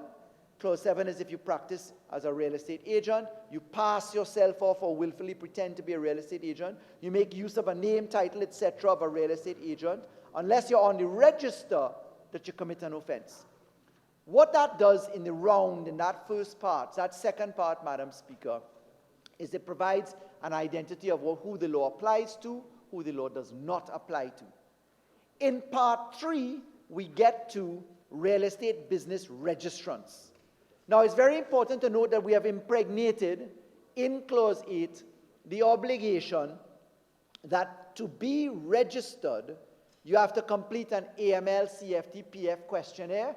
What is that? Anti-money laundering, countering the financing of terrorism and proliferation financing. So this must ring a bell with honorable members. It first was birthed in the non-profit organization sector, where we birthed that law to manage that sector. You pay your prescribed fee.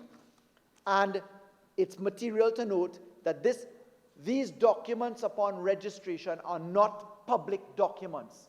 They fall to be private documents available for law enforcement, available for disclosure by way of court order, but they are not for public inspection because they may contain private, sensitive information, personal sensitive information within the concept of the Data Protection Act, and certainly within the concept of Section 4 of the Constitution. We go into the disqualification in Clause 10, and I want to note at Clause 9 before I get there, that we are effectively saying if you're going to be registered as a real estate agent, you must be satisfying, A, that you're 18 years of age, i.e. you're an adult, and you hold prescribed qualifications. The prescribed qualifications will come from the association and committee which will set the standards. It's exactly like the Legal Profession Act, Engineering Act, medical profession, dental profession, land surveyors, urban and regional planners. When we look to the prescribed qualifications, we're making sure now that you have a standard that you set. Stick a pin, we have transition provisions where you have an 18-month or longer period for which persons who practice in the industry now can continue before they must bring themselves to registration. But what we're attempting to do is to regulate on a consistent standard this thing. Remember, what comes with this is the benefit, like any other profession, to charge fees or levy commissions, and therefore you want to make sure that you've set standards in the law. Madam Speaker, if I go further, I was at Clause 10 on the disqualification, the standard terms and provisions. You've tripped the Proceeds of Crime Act, the Anti-Terrorism Act, you've been convicted of fraud, etc., etc. Effectively, Madam Speaker, we then go to the manner in which you can register yourself in the various categories. And that is as a real estate agent or as a broker or as a brokerage. A brokerage is a company or a partnership that engages in that. And we have a transparent system. If I summarize the several clauses, you apply, you fill out the questionnaire, you fill out the forms, you pay the fees, you meet the prescribed qualifications, and then there's a process by which the Registrar General, who is the registrar for this register, has a process of either saying yes or no. The yes or no, of course, is upon due process. They will inform when you are applying, you will be advertised as having applied for registration. There'll be a period of objection open. Objections are received in writing. You're informed of the objections. You're given an opportunity to put your side of the story forward. The registrar then takes a decision. The registrar informs you. And of course, we preserve the right of appeal. If you don't agree with what the registrar has done, you go directly to the High Court. All throughout this legislation, wherever there is a yes or no to be made and a decision is to be made, we have preserved the due process route and therefore the constitutional route to say that you have the right of appeal to the High Court. That due process point, that fair hearing aspect, preserves the constitutionality in the event that one were to allege that you require Section 4 or Section 5 right exception by bringing a 3/5 majority bill. That is in keeping with the Francis decision of our Court of Appeal, Northern Construction of our Court of Appeal, and of course the leading dicta of Baroness Hale in the now famous case of Surat. Madam President, Madam Speaker, we then go to the provisions of what is to be put into the registers. In those provisions, you will see that we have some particulars. We ask for certain aspects to be public and certain aspects to remain private, meaning for law enforcement or court order disclosure only. We therefore preserve the sensitive information. You can have access to the register. Of course, that access may be live or it may be in the electronic form.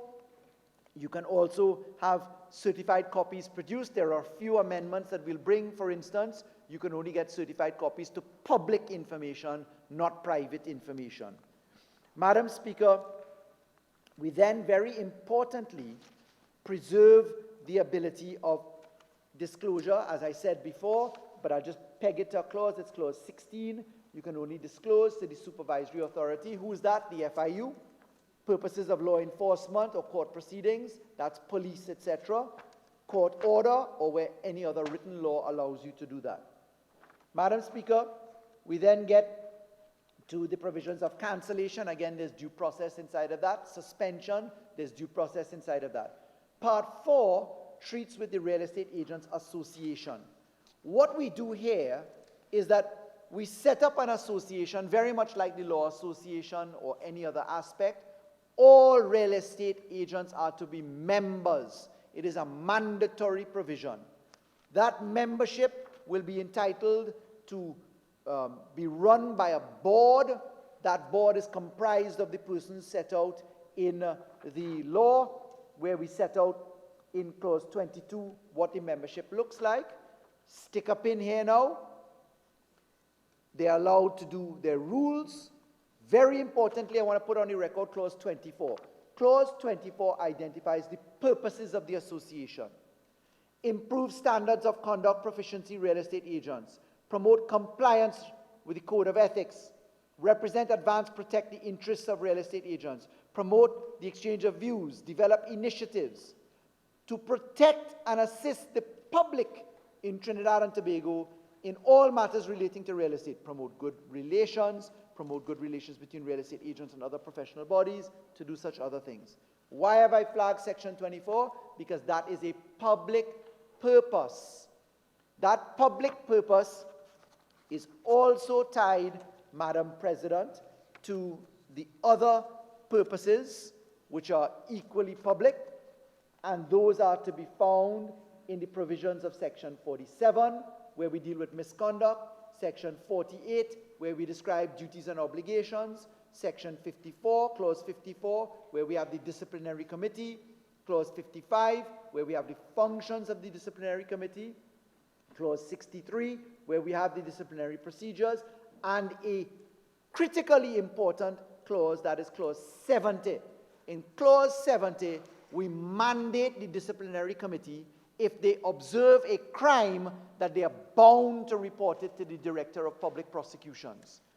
All of those tie the public purpose by a public body for the public interest, and therefore underwrite the constitutionality. The Real Estate Agents Association can levy, in clause 27, the power, really by virtue of the fact that clause 27 says all real estate agents, that includes the personalities identified, under this act shall, that's mandatory, be members of the association. And they are entitled to pay, and they are obliged to pay, you see in clause 29, an annual subscription. Let's take a pin for a moment. Let's deal with constitutionality for the record.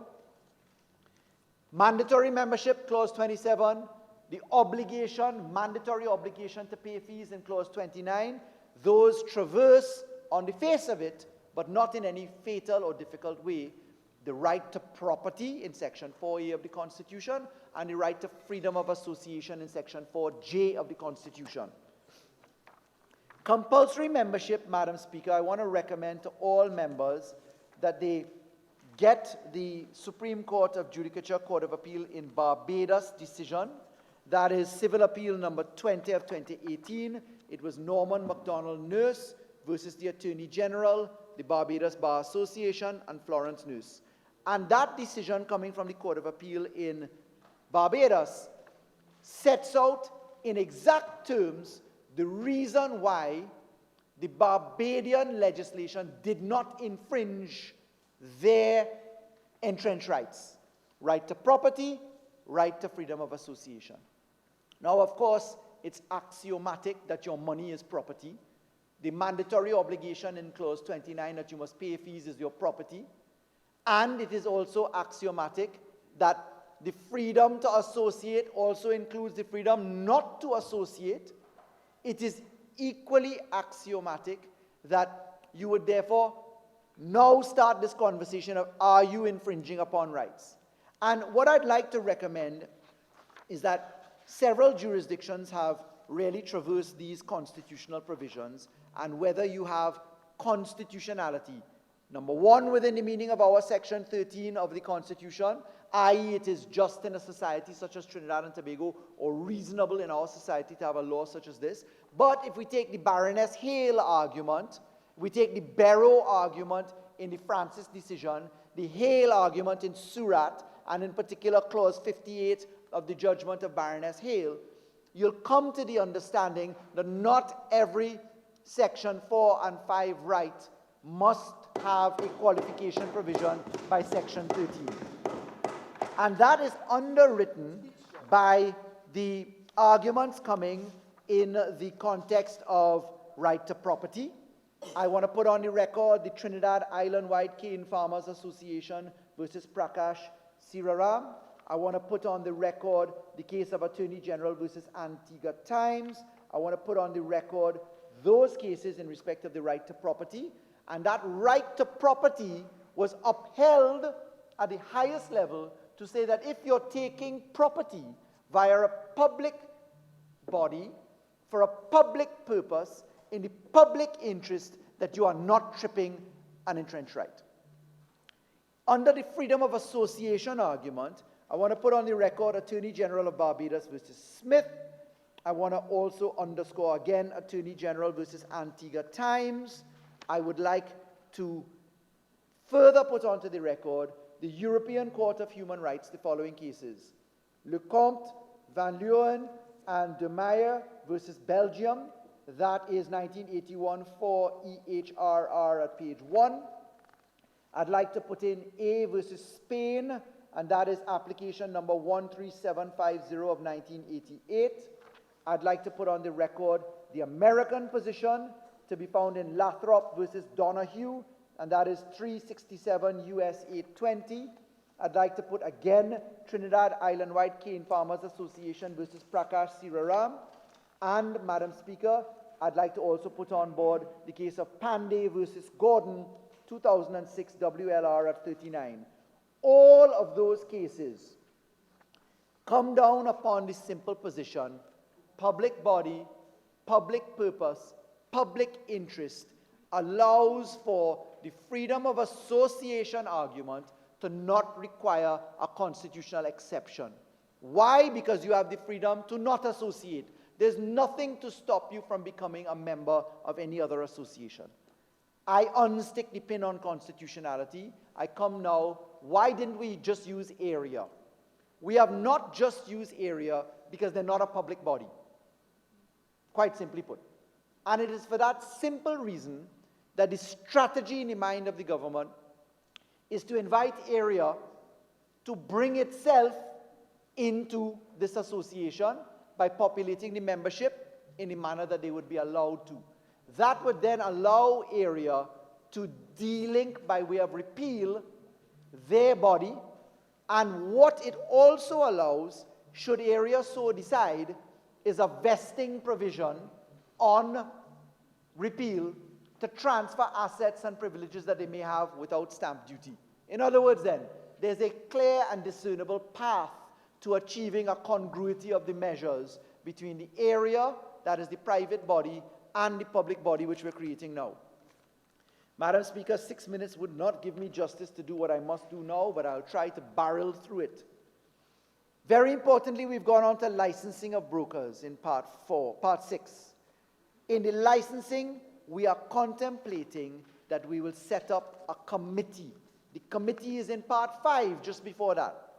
The Real Estate Agents Licensing Committee, we have established a constitutional committee where we use the public service backing of the Judicial and Legal Services Commission, that is the independence of constitutionality set out in the in the Hinds argument, in the De Freitas argument.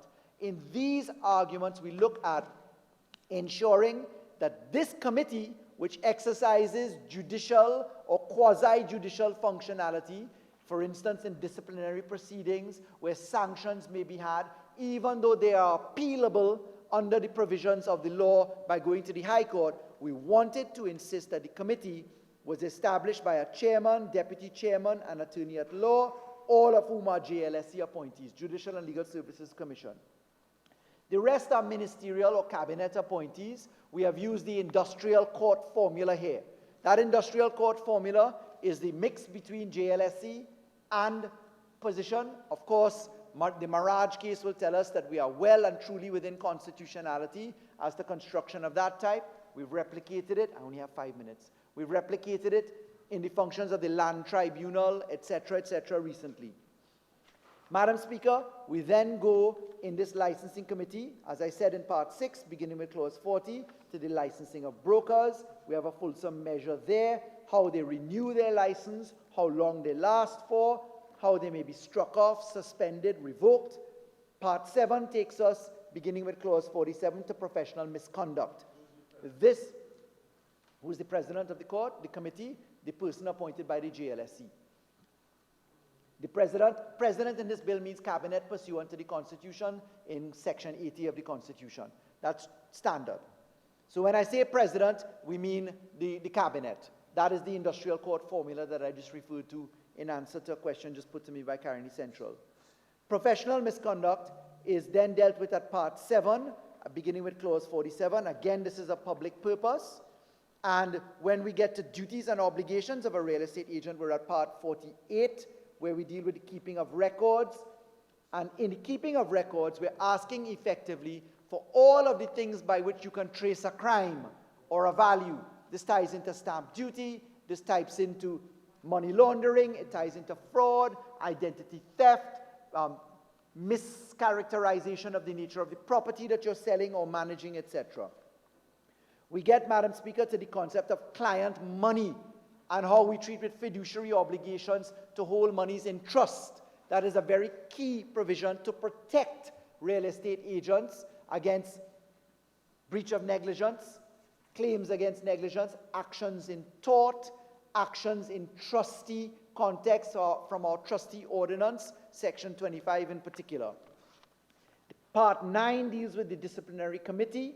That disciplinary committee is established under section 54, and they have an entire process to manage that. Of course, we allow for rules, we allow for conflict of interest.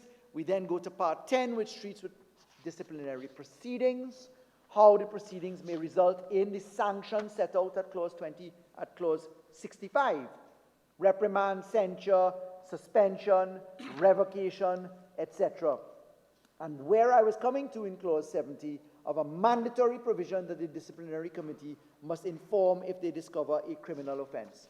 We have a separate part for offenses and penalties, as we treat with what is summary, what is indictable, how we treated it with companies, individuals, etc., Madam Speaker. We deal with miscellaneous, the transition provisions, and regulations and rulemaking functions between the Attorney General and also the Minister of Finance, as we have bifurcated functions. Then we deal with the schedule, which is the constitution of the association, and the consequential amendments in Schedule 2, which is the list of offenses to go. Madam Speaker, this is nuclear law. It is tied into the amendments that we will be bringing that are now before the Senate to the manner in which we register deeds under the RPO and old law systems. This is designed to tackle crime and to better the public interest. It is designed to protect real estate agents and the public with equal measure and equal poise. It gives transparency to purpose, and it is part of the digitization that we have been doing at the Ministry of the Attorney General, as we have digitized millions of records in Trinidad and Tobago. Madam Speaker, I look forward to the contributions from my learned friends opposite, and I beg to move.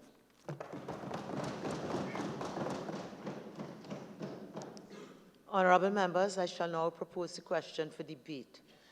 The question is that a bill entitled An Act to Provide for the Registration and Regulation of Real Estate Agents in order to promote transparency, accountability, and integrity in the real estate profession, to protect and assist persons engaged in transactions with real estate agents, and to assist in the detection and prevention of money laundering and terrorist financing and other related matters, be now read a second time. Member for Caroni Central. Thank you.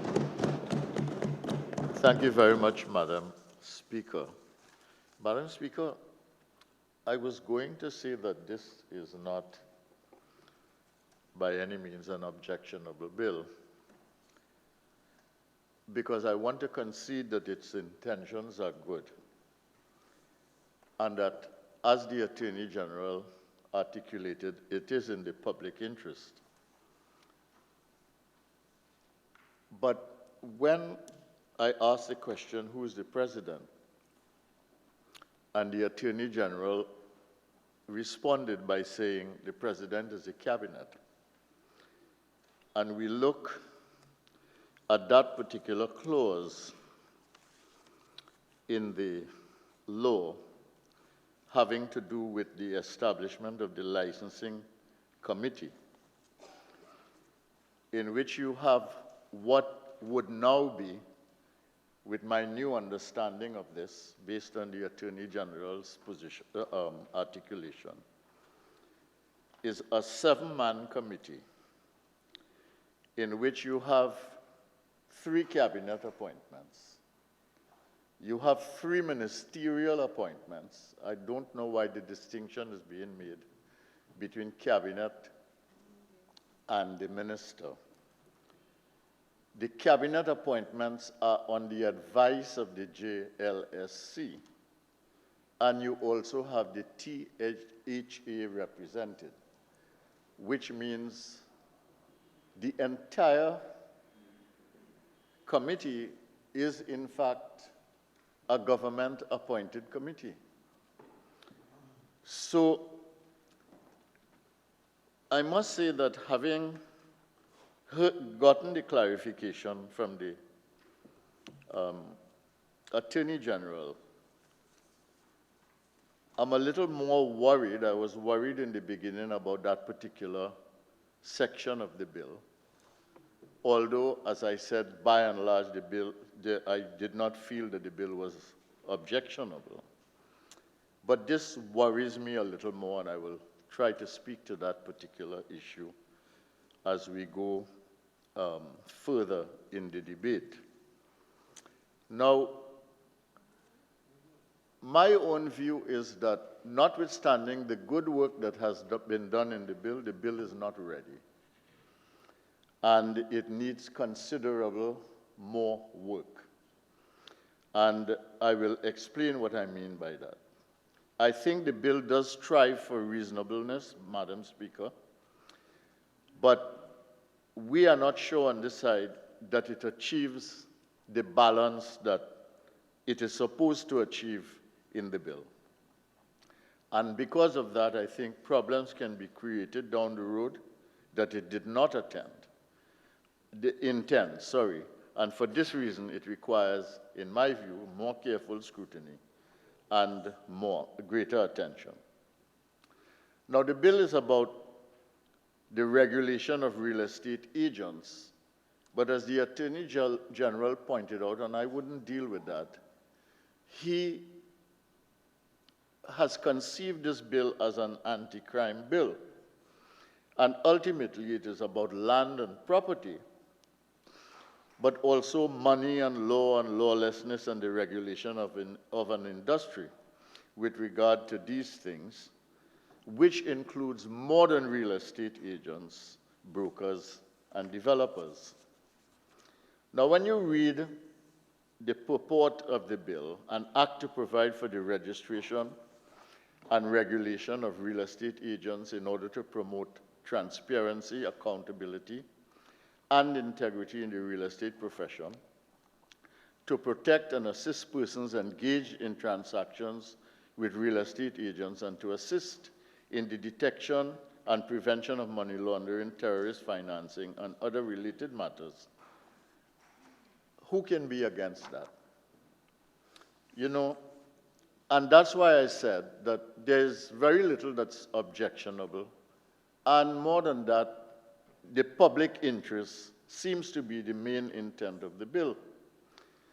And when you ask the question, do we need to regulate the real estate industry? Yes, we do. The Attorney General dealt with the crime side and dealt with the money laundering issues. He articulated the contribution to the GDP and the amount of money involved, yes. But there are those reasons and other reasons why we must regulate the industry. I asked somebody in the real estate industry to look at this bill and to give me their thoughts on the bill. And the person actually said positive things about the bill, but I want to identify some of the things, other things that were said. The person indicated this industry is being, that's to say the real estate industry, is sometimes being run like a fish market and needs to have some level of structure and discipline in it. That is a good justification for the bill and for the assertion by the Attorney General that we need a bill like this. The person also said, currently there are no regulations or restrictions or proper guidelines for anyone to follow. Now, I know for a fact that that is not entirely true because of the existence of area. And there is no real code of ethics or anything that substantiates professionalism in the industry. Anyone can go on social media and type the words land for sale and begins to do it. So there is justification, therefore, for the regulation of the industry. The person goes on to say, and as I said, this is a real estate agent. I am FIU registered and I am listed with the local financial institution, so I maintain high integrity and decorum in the sense of working alongside a group of attorneys, surveyors, valuators, etc., that would ensure the smooth running of my operations for both the vendors and the purchasing parties. And she goes on to say, FIU registration process is easy, but adhering to AML anti-money laundering practices requires compliance, and this bill does this. And there are persons who, presenting themselves as real estate agents, who would do strange things. For instance, when a sale is closing, a purchaser they may ask a purchaser to cut a separate check for them or pay cash, and the money is not documented. Example, commission agreements, etc. So the person is basically saying that there are lots of irregularities that take place in the industry.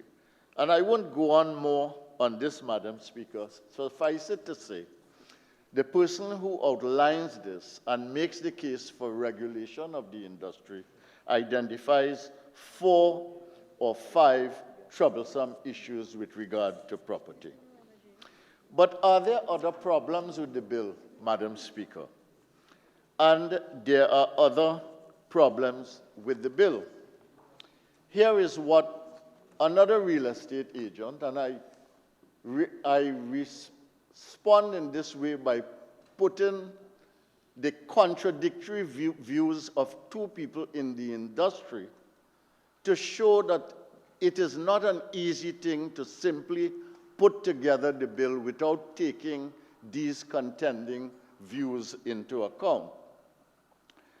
So, for instance, the person says, all agents who I have spoken to are not aware of this bill nor were they consulted.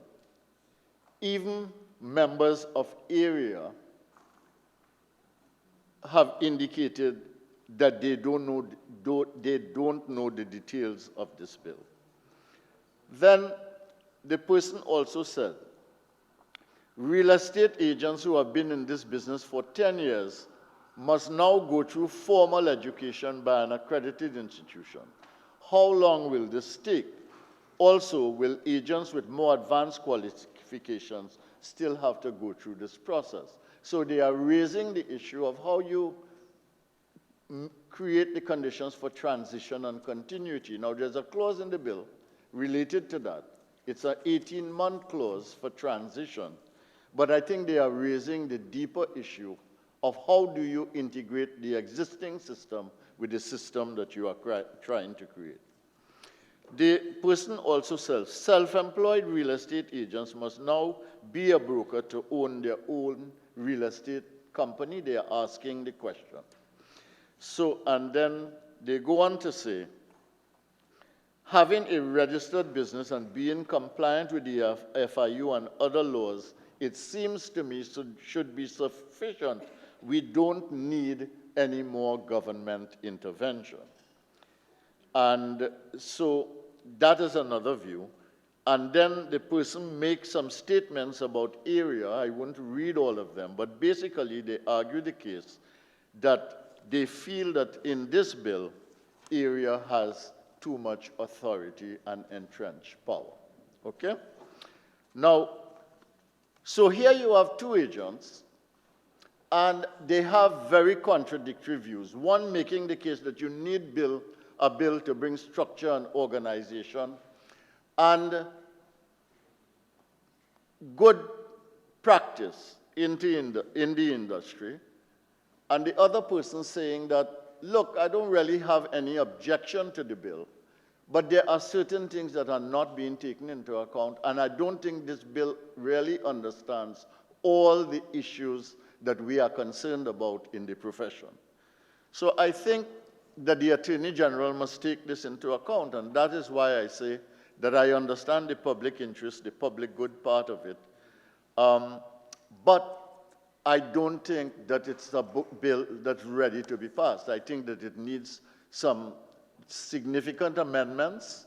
I think it needs some tweaking, and I think that although there has been some consultation, I don't think the consultation has been deep enough. And I am not making those statements in order to prolong the process.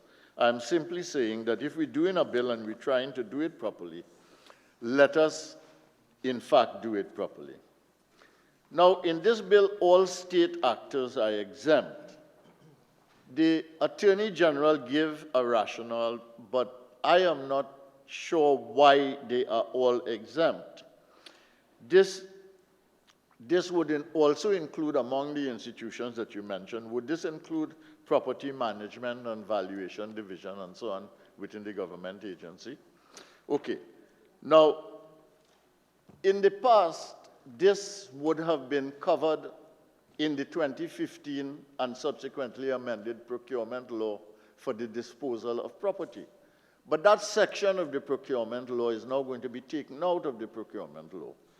And I need a better rationale than the Attorney General has given just now for why all of these public and state actors are being exempt from the legislation, and why a private entity is being legitimized and transformed to become, in fact, a public entity in Trinidad and Tobago.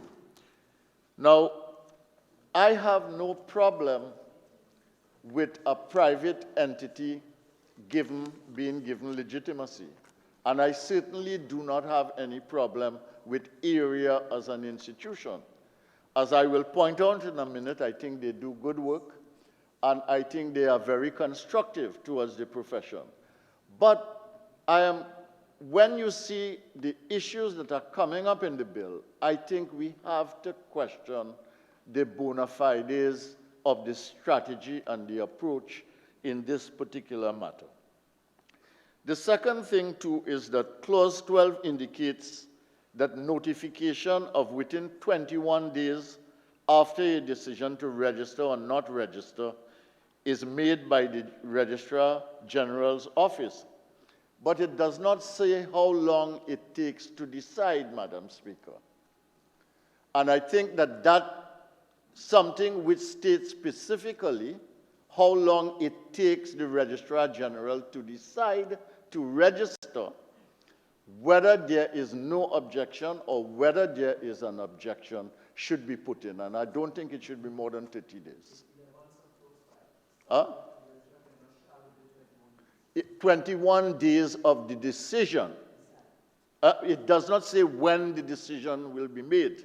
No, you can respond afterwards. But I want you to take this into account. If you want, I will read the clause. It is Clause 12. And 11.5.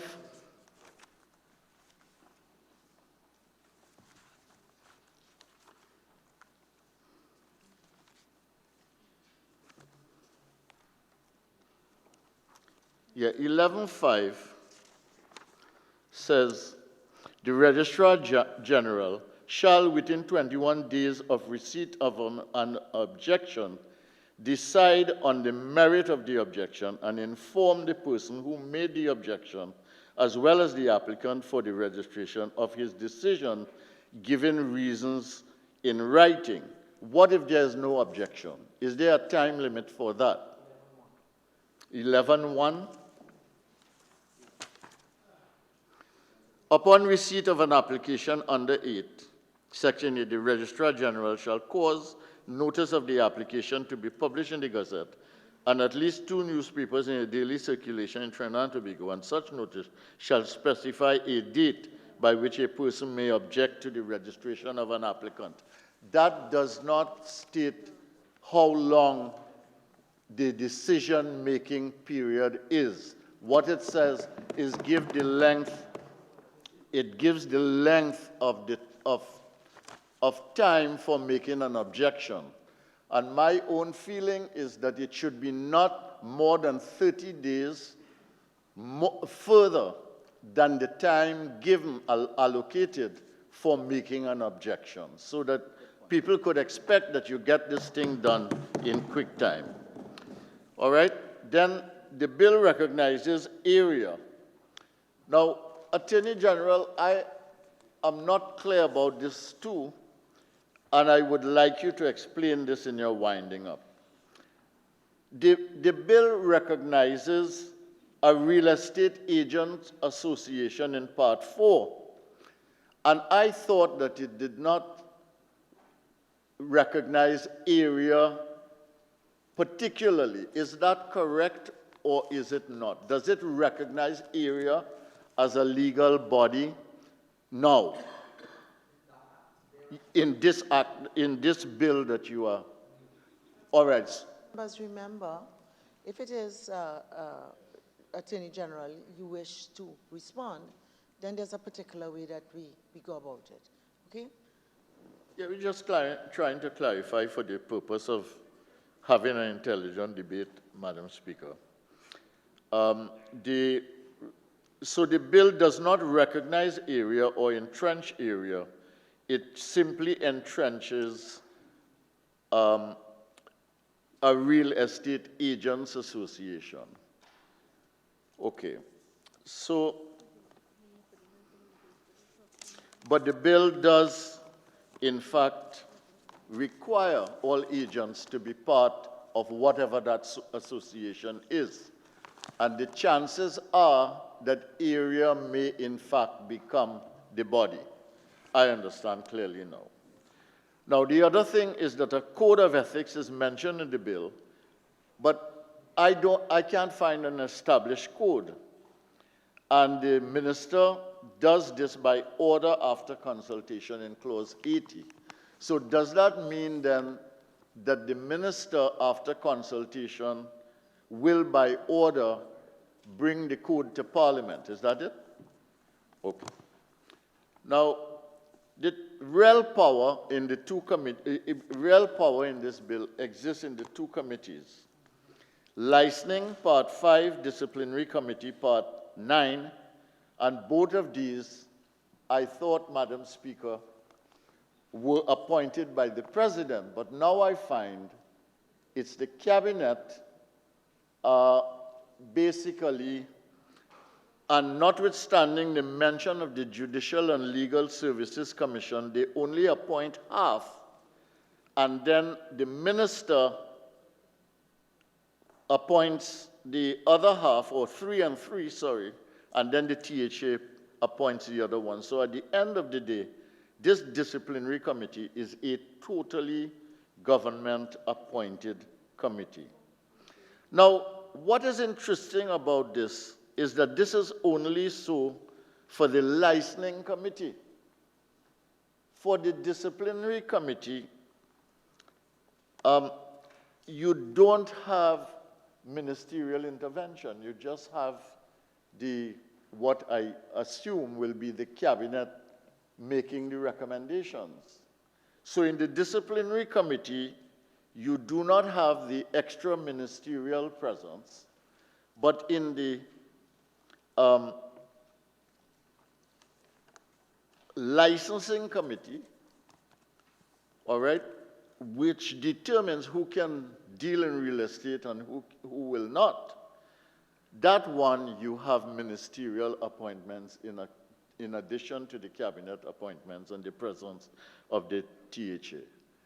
I don't see the rationale for that, and I would like the AG to explain to me, or explain to this House, explain to the population, why he makes a distinction between a Cabinet-appointed part of the committee and a directly ministerially appointed part of that particular committee. Now, the bill distinguishes between an agent, a broker, and a developer. And the question must arise, what happens if boundaries are crossed? I am not sure that the bill is clear enough about these things. And what about the other elements in the real estate transaction process? And there are many players in the system. Some are covered by law, some are not. Okay? And it raises the other question of whether one individual can play several roles in the transaction process of real estate transfer. Now, based on my soundings of the industry, it is clear to me that AREA was consulted as an institution. They were involved with the AG's office along the way, but it is also clear to me that there has been no deep consultation with members either by AREA or with the AG, or by the AG. And in my estimation, a fair number of agents, and I called quite a few, corporate and individual, a fair number of agents did not even know we were debating this bill today in the Parliament. And they had no idea what the content was. Now, from my understanding also, AREA by and large is supportive of the intention of the bill, but they also have problems because in their indication of concerns to me, they have a list of 26 things that they would be interested in at least engaging. And some of these things they would like to have modified in the bill. So I don't know, I am not able to say right now what the proportion is, but I do know that there is an identification of 26 items that need careful consideration in the bill from them. And I feel that if we're going to do this thing, we might as well do it properly. Now let me say a few words on some issues that might be relevant to the debate. The first thing is AREA. This is the Association of Real Estate Agents, a duly incorporated entity by an act of Parliament. And as the AG mentioned, I, in fact, piloted that bill on their behalf to incorporate them when I was at one time Minister of Planning and Sustainable Development. Now, that is a self-regulating institution. It's a developmental organization. And this is the act here in which they were incorporated in 2012. And they do a lot of good things. So, for instance, they worked with Reutech and developed a number of courses that support and enhance any agent who would take those courses. Now, I won't get into that, but what they have been involved in is trying to really professionalize the industry. So that is a very positive thing. They have put out this document, Frequently Asked Questions, in which anybody who wants to know about real estate and how you go about it, let's say you know nothing about how to sell a piece of property and so on, it will give you basic information about it. So it is also valuable to the public at large. They have I took down as well the curriculum in Reutech. I won't say anything about it except to say that you can see that area has played a critical, consultative, and developmental role in this process, and those things are very, very good. Now, the AG mentioned large numbers of people involved in this industry, but I tried to find how many real estate agencies there are, and I know the sources that the AG used were results sources, so that he got them from the FIU, from the different institutions based on filing of documents. But when I look at the Trinidad and Tobago real estate agencies, there were only 149 agencies established. And let's say there were more than that, 200, 500, 600, I do not know. But the point is, out of these 149 of which I engage a proportion, most of them were not aware of the bill that we are doing today, which will govern their profession. And I think the AG, as a responsible AG, would want to give some time for engagement, consultation, in order to do this. This need not be a long process, and we will help him along with the bill because we think that the bill is a bill for a legitimate and reasonable purpose, and we would support that once it's done properly. Now, the compulsory membership issue becomes a problematic issue in my view for two reasons. One is the constitutional issue, and I'm not going to make a case here for 3/5. But one is the constitutional issue that the AG raised, which I will deal with afterwards. But the second one is a simply what you might call a mechanical issue, okay? Here you have AREA, the organization, a private institution, self-regulated, incorporated by an act of parliament, okay? And the route that they must take if the bill is passed with compulsory membership, is that they must then try and find all the real estate agents in Trinidad and Tobago and join them up. I mean, that is essentially what it means. And then when it joins them up, or when it gets them to join, that institution will now be transitioned as the official real estate agency which this bill recognizes. So it's a number of steps process. And that in itself, it seems to me, is kind of problematic. But when you take the issue of public interest and private interest, public purpose and private interest as well, that may complicate the issue, because what we are doing, if we are doing that, is that we are using a several stage process of increasing the membership, strengthening the organization, then incorporating it as the entrenched body, and the private interest of the individual real estate person is not really, I mean, he fundamentally, or she, does not really have a choice in this matter.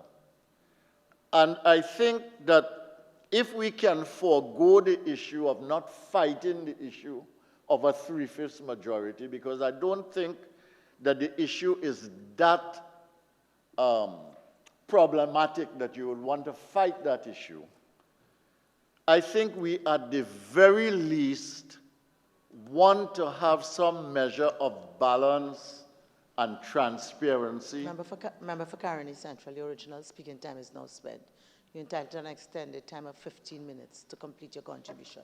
You may proceed. I'll be grateful for the time. I think that we should have some measure of balance to allow for transparency and to allow for some measure of choice on the part of the individual, even while you try to strengthen the corporate entity that is now entrenched in law, all right, in order to bring order and process and system to the profession. Now, there are other issues that we need to take into account. How does this bill comport, for instance, with the Housing Act of 1962, which has been amended a few times? And the reason I raise that is that it identifies what a developer is in this bill. And the developer in this case is a person. I am not sure that the developer is recognized in this bill can be a company. And perhaps that, if it is a company, it is subject to another law, which is company law. All right? And I suspect that a development company would be governed by the Companies Act. But in the Housing Act of 1962, which allows a developer to register as a trader in housing, would that cause a problem? Because I know this is limited to the Planning and Facilitation of Development Bill, and it really deals with what is essentially this small developer. What is he in the bill? How is he? Simple development, where you can develop 20 lots. And then the other issue is that the size of the lot is actually mentioned in the bill. When you talk about developer, so it takes the issues wholesale from the Planning and Facilitation of Development Bill. And wouldn't that then cause a problem for whoever is a developer? Or if there are other types of developers? I mean,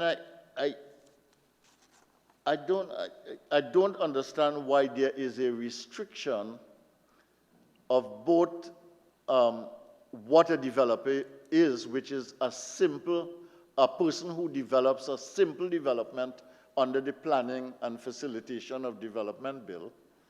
And there is also a restriction because of what a simple development is supposed to be, that is 20 lots of a particular size. So what happens if the size of the lot is different? You know, and I don't know if you want to have that kind of rigidity in the law, in the circumscription of what the developer is. Okay? Now, Madam Speaker, I'm all for regulating the real estate industry. I am all for differentiating among the various functions in the real estate industry. I am all for, as this bill seeks to do, for making sure that scamps and con artists are kept at bay. I am all for ensuring that there is scrutiny in the registration process, that each functionary, whether agent, broker, or developer, is kept honest by the oversight of the FIU, so that instances of money laundering and terrorist financing can be monitored, detected, and found out. And there are many laws that govern Trinidad and Tobago, Madam Speaker, and I found two good documents which identified the laws that govern real estate. One is TT Real Estate Laws, which you can find on caribsurf.net. It simply outlines what the laws are and gives you a short paragraph. You could go and research it afterwards. And then the other one is Real Estate by Hamilsmith and Company, which focuses on some of the laws and what involves real estate transactions, but it particularly focuses on the Foreign Investment Act of 1990. Now, I know that bill well because it has to do with the acquisition of land by foreigners in Trinidad and Tobago. You can do that without a license for 1 acre if you are an individual, and if it's 5. That is a bill that, in fact, I piloted and passed by consensus in both houses in 1990.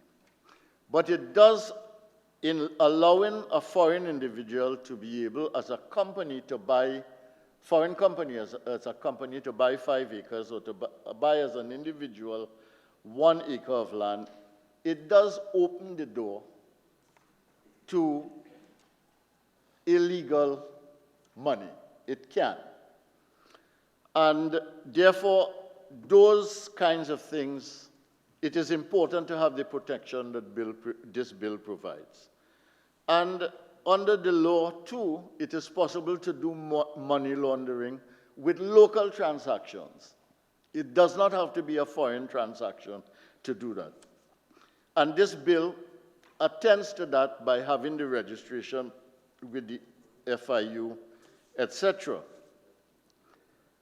And there are other issues, though, which is that what if you had a situation in which several agencies, not only real estate, are complicit involving a crime, whether it's lawyers, accountants, etc., involved in this? Would the reportage by the real estate agency be able to do that? And that's why I asked the question earlier, whether one person can play more than one roles in this process. Can a lawyer, for instance, be a purchaser, a seller, a conveyancer, a valuator? And what are the implications of something like that, given the law that you are trying to pass here? Will that be covered by this law? That practice be covered by this law? So, Madam Speaker, in raising these issues, I raised the issues to show that within the profession, you have a contradiction of views, and therefore contentious issues are arising because of the existence of this bill and because of the nature of this industry. I'm raising this issue because there are transition issues from the current state to the desirable state, which need to be managed in a much more efficient and effective way. I'm raising these issues because area itself, the one body that exists as a self-organizing system, so to speak, for real estate, have some concerns and would like to see improvement in this bill.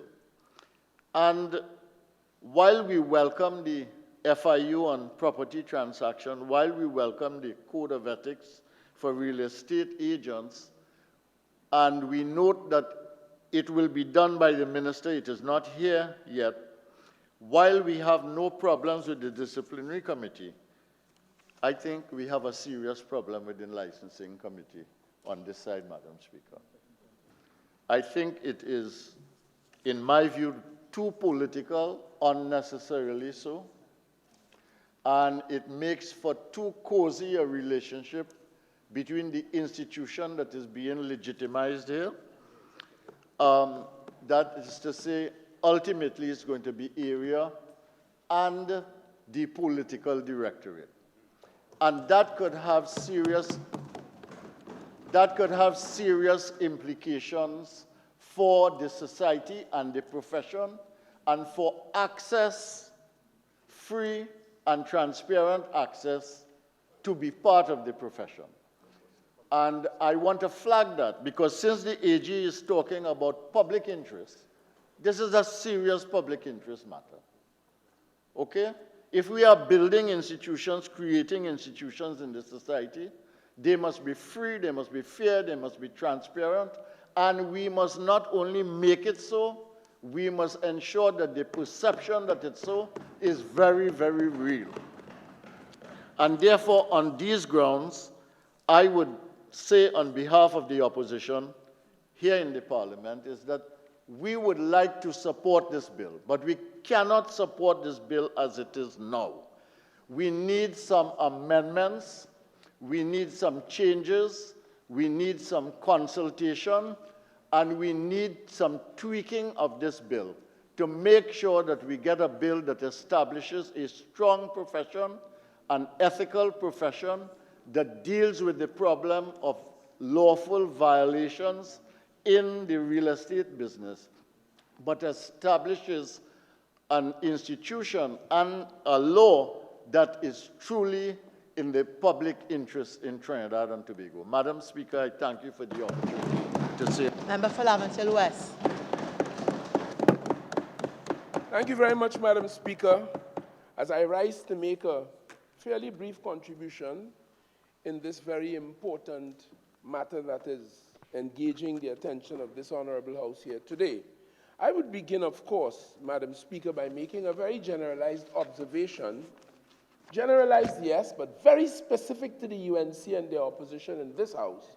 I listened to the member for Caroni Central as he sought to respond to the Honorable and Distinguished Attorney General, who presented these measures here today, demonstrating the logic, the wisdom, the need for the measures which seek to register and regulate real estate agents, to promote transparency, accountability, and integrity in the real estate profession, to protect and assist persons engaged in transactions with real estate agents, and of course to assist in the detection and prevention of money laundering and terrorist financing, matters that are very important to all of us in Trinidad and Tobago and the world.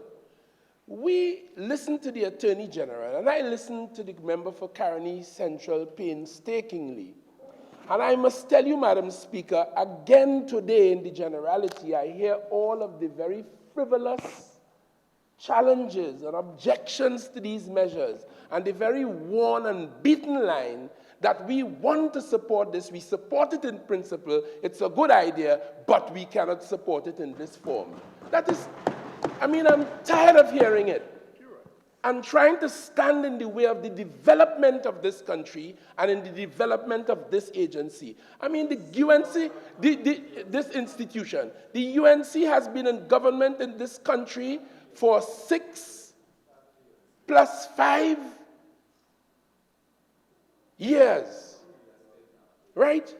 They did nothing about what is in front of us today. The very hard-working UNC Attorney General. Madam Speaker, on a standing order, 48-1. Get to the bill, please. So, member for Laventille West, I'll give you some leeway, but please get to the matters before us. Madam Speaker, I'm just making the point. I mean, for example, Madam Speaker, the member finished off his contribution by pointing out, and we have it here in Clause 30. Clause 30 of this bill, Madam Speaker, establishes a very important committee, the Real Estate Agents Licensing Committee. It establishes it for the first time. And it says in subclause 2 that the president shall appoint the committee comprising of 7 members, and I wouldn't detain myself to list them. It is in front of all of us.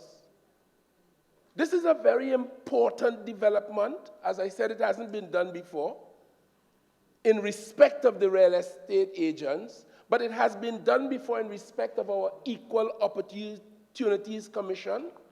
It has been done before in respect of our Industrial Court. The same formula. It has been done in this country before in respect of the Environmental Commission. It has been done in respect of the Land Tribunal. It is not strange to parliamentarians. It's before us. It's the same blueprint, the same formula. In fact, it is in the court's attention on the Equal Opportunities Commission that the Surat case came to be, in which Baroness Hale identified the circumstances under which a parliament could establish these kinds of bodies, and we saw it in the nurse case in Barbados recently too. The Attorney General alluded to it, coming out of Barbados. And of course, the fact that it does not necessarily require constitutional majorities in order to implement them once certain provisions are observed or dictates are observed. So the member spoke and behaved as though this is new to us. It is not. It is a well-worn, well-known formula we have exercised before in several important pieces of legislation for the good governance of Trinidad and Tobago. Let me start with that. And this is why I can say it's frivolous and trifling and a pretense so as not to support it. The member also made the point that many players in the existing industry on the platform are not aware of the details of these measures. Act number 10 of 2012 gave birth to what we call AREA, the Association of Real Estate Agents. That was born as late as 2012. And the records would show that many of the operators in the industry remained outside of the ambit, outside of the gaze of AREA. Not all wanted to participate for various reasons. In fact, the records would show, if I'm not mistaken, and it doesn't provide a very comprehensive regulatory platform anyway, which is why we are here today, partly why we are here today. And AREA's membership comprises of 78 resident brokers, 112 sales associates, and 17 corporate bodies. Those are the persons who volunteered to fall under the limited regulatory domain as established and anticipated in Act number 10 of 2012. Others remained outside of their purview. When the Attorney General was preparing for 2 years to bring these measures before this Honorable House, he engaged in the normal widespread consultations with the Law Association, with AREA, which speaks on behalf of those who wanted to be under its purview. The Attorney General invited public comments, giving everyone, even those who chose to stay outside of AREA's ambit, an authority under Act number 10 of 2012, an opportunity to come in and put written and live submissions before him and the committee that drove this bill. To listen to the member for Caroni Central today tell us that many people are not aware is also hypocritical and time-wasting. They had an opportunity for 2 years while this was being prepared. wasn't properly done. Bad as you think it is, when you were in government, you did nothing about it.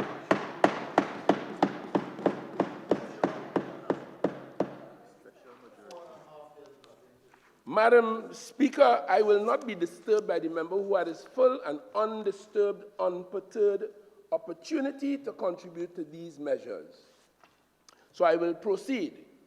The member as well tells us that this,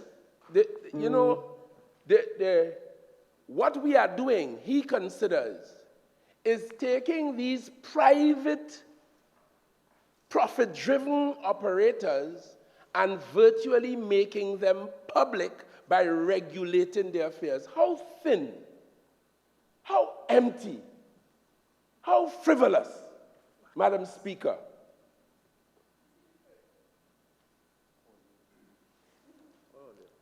They carry out what we consider to be a very public function. Land, as Malcolm X told us many years ago, is the basis of wealth for individuals, for communities, for tribes, for countries, for the world, land. And Madam Speaker, transactions in land. This is why the law, old land law, taught us that you could sell anything for peppercorn. The principle is, the importance is that it must keep moving. Nothing must obstruct the movement of land. It is fundamental to the stirring of the economy.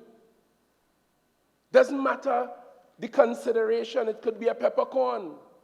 That highlights to me the importance of land. And persons who deal in the movement of land from one owner to the next, for one purpose for the next, they are fundamental. That is very public. That is the sense in which I say this is a public activity. And they need to be regulated if only for that reason. Along with the fact, of course, that studies have demonstrated that there have been a lot of very disturbing behaviors on the part of those so involved. There are cases where persons purported to be working for the buyer and for the vendor at the same time. But that doesn't trouble my friends on the other side, because that squares with some of the ethics that they have tried to impose on this country from time to time. And their ethos. I know. The member, therefore, tells us, and he made reference, passing reference to Clause 4, and wondered why we were exempting, as we have attempted to do in these measures, the public officers, those who work for the state, like in the Property and Real Estate Services Division and the HDC, those persons who engaged in the activity of real estate or the movement of property or developing property. I just want the member to know that is not really their core business. HDC is in the business of land and development and all that, but I wouldn't say it is their core business. It is not profit-driven for them. This is a public service for the benefit of the public at distributing public goods. Of course, HDC is a private company, state-owned, but I wouldn't say that real estate business is the core business of HDC, or Presd, working in the Ministry of Public or under the Ministry of Public Administration, and for those reasons they're exempt. It would be too cumbersome to bring them into the pool here. One, they're not doing it for profit per se. They're running social programs, public programs, if you like. And there's, to my mind, the distinction that seems to escape the member for Caroni Central. And of course, the measures before us, this bill, is linked to the agenda to improve the legislative strength of the financial sector and is without apology, part of the anti-crime strategy of the government as well, because we have oftentimes said, and the Attorney General said it here today, ill-gotten gain and money laundering that surrounds and moves it could be hidden in three different ways. It could be hidden in cash, which the demonetization efforts recently unveiled and dealt with. And the Minister of Finance told us another time on another place that many of the old cotton notes have not yet come forward, so some are still in the atmosphere.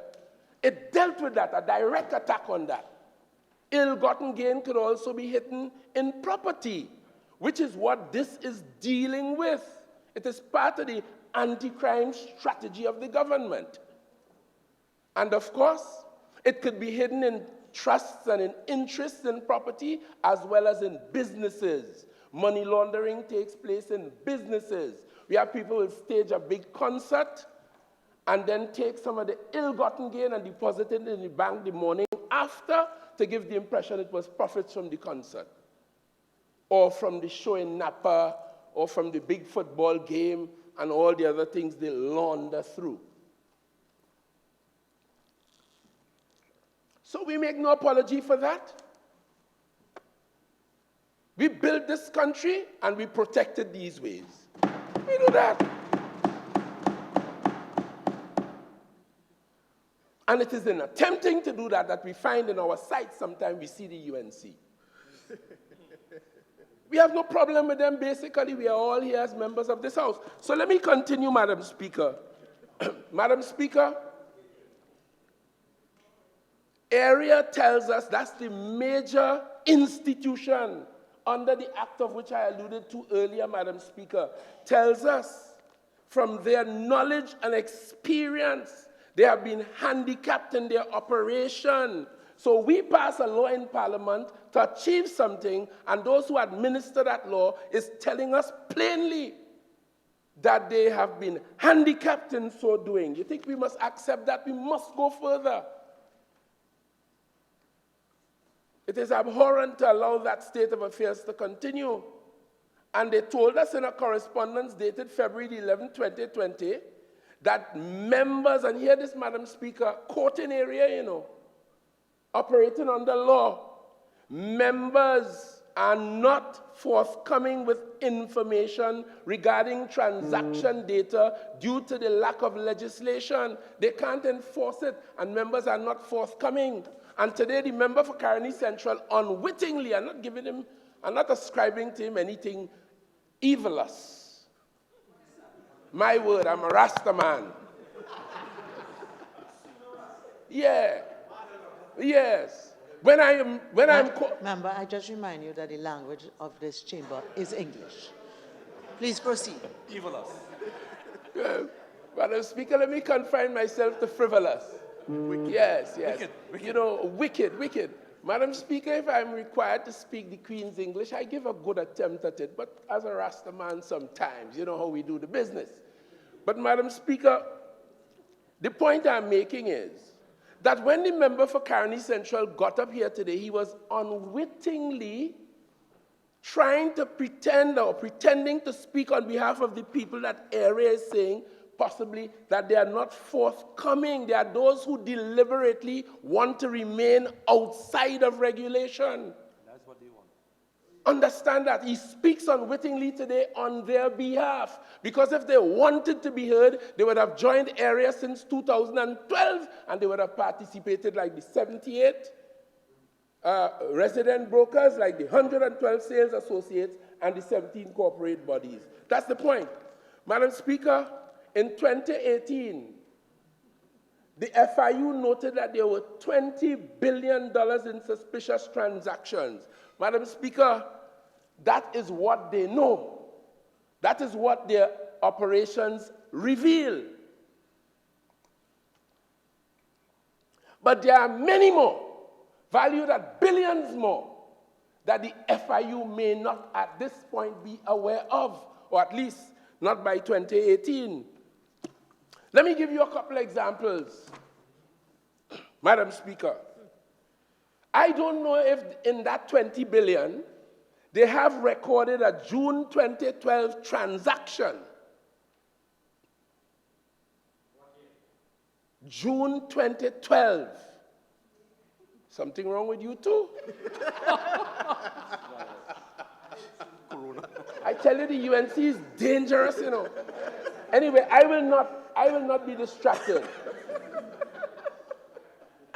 Whereas, let me tell you, and Madam Speaker, we have passed legislation in this House dealing with these matters. And I don't know if if this transaction for 10,200 square feet, 2 lots of land in the ward of Arima, San Fernando Sipare Erin Road, bought at a price of $800,000, stamp duty $84,000. Member for Laventille West. My lady. Mr. Members, it's now 4:30. We shall take the suspension now. We shall resume at 5 o'clock. This House is now suspended.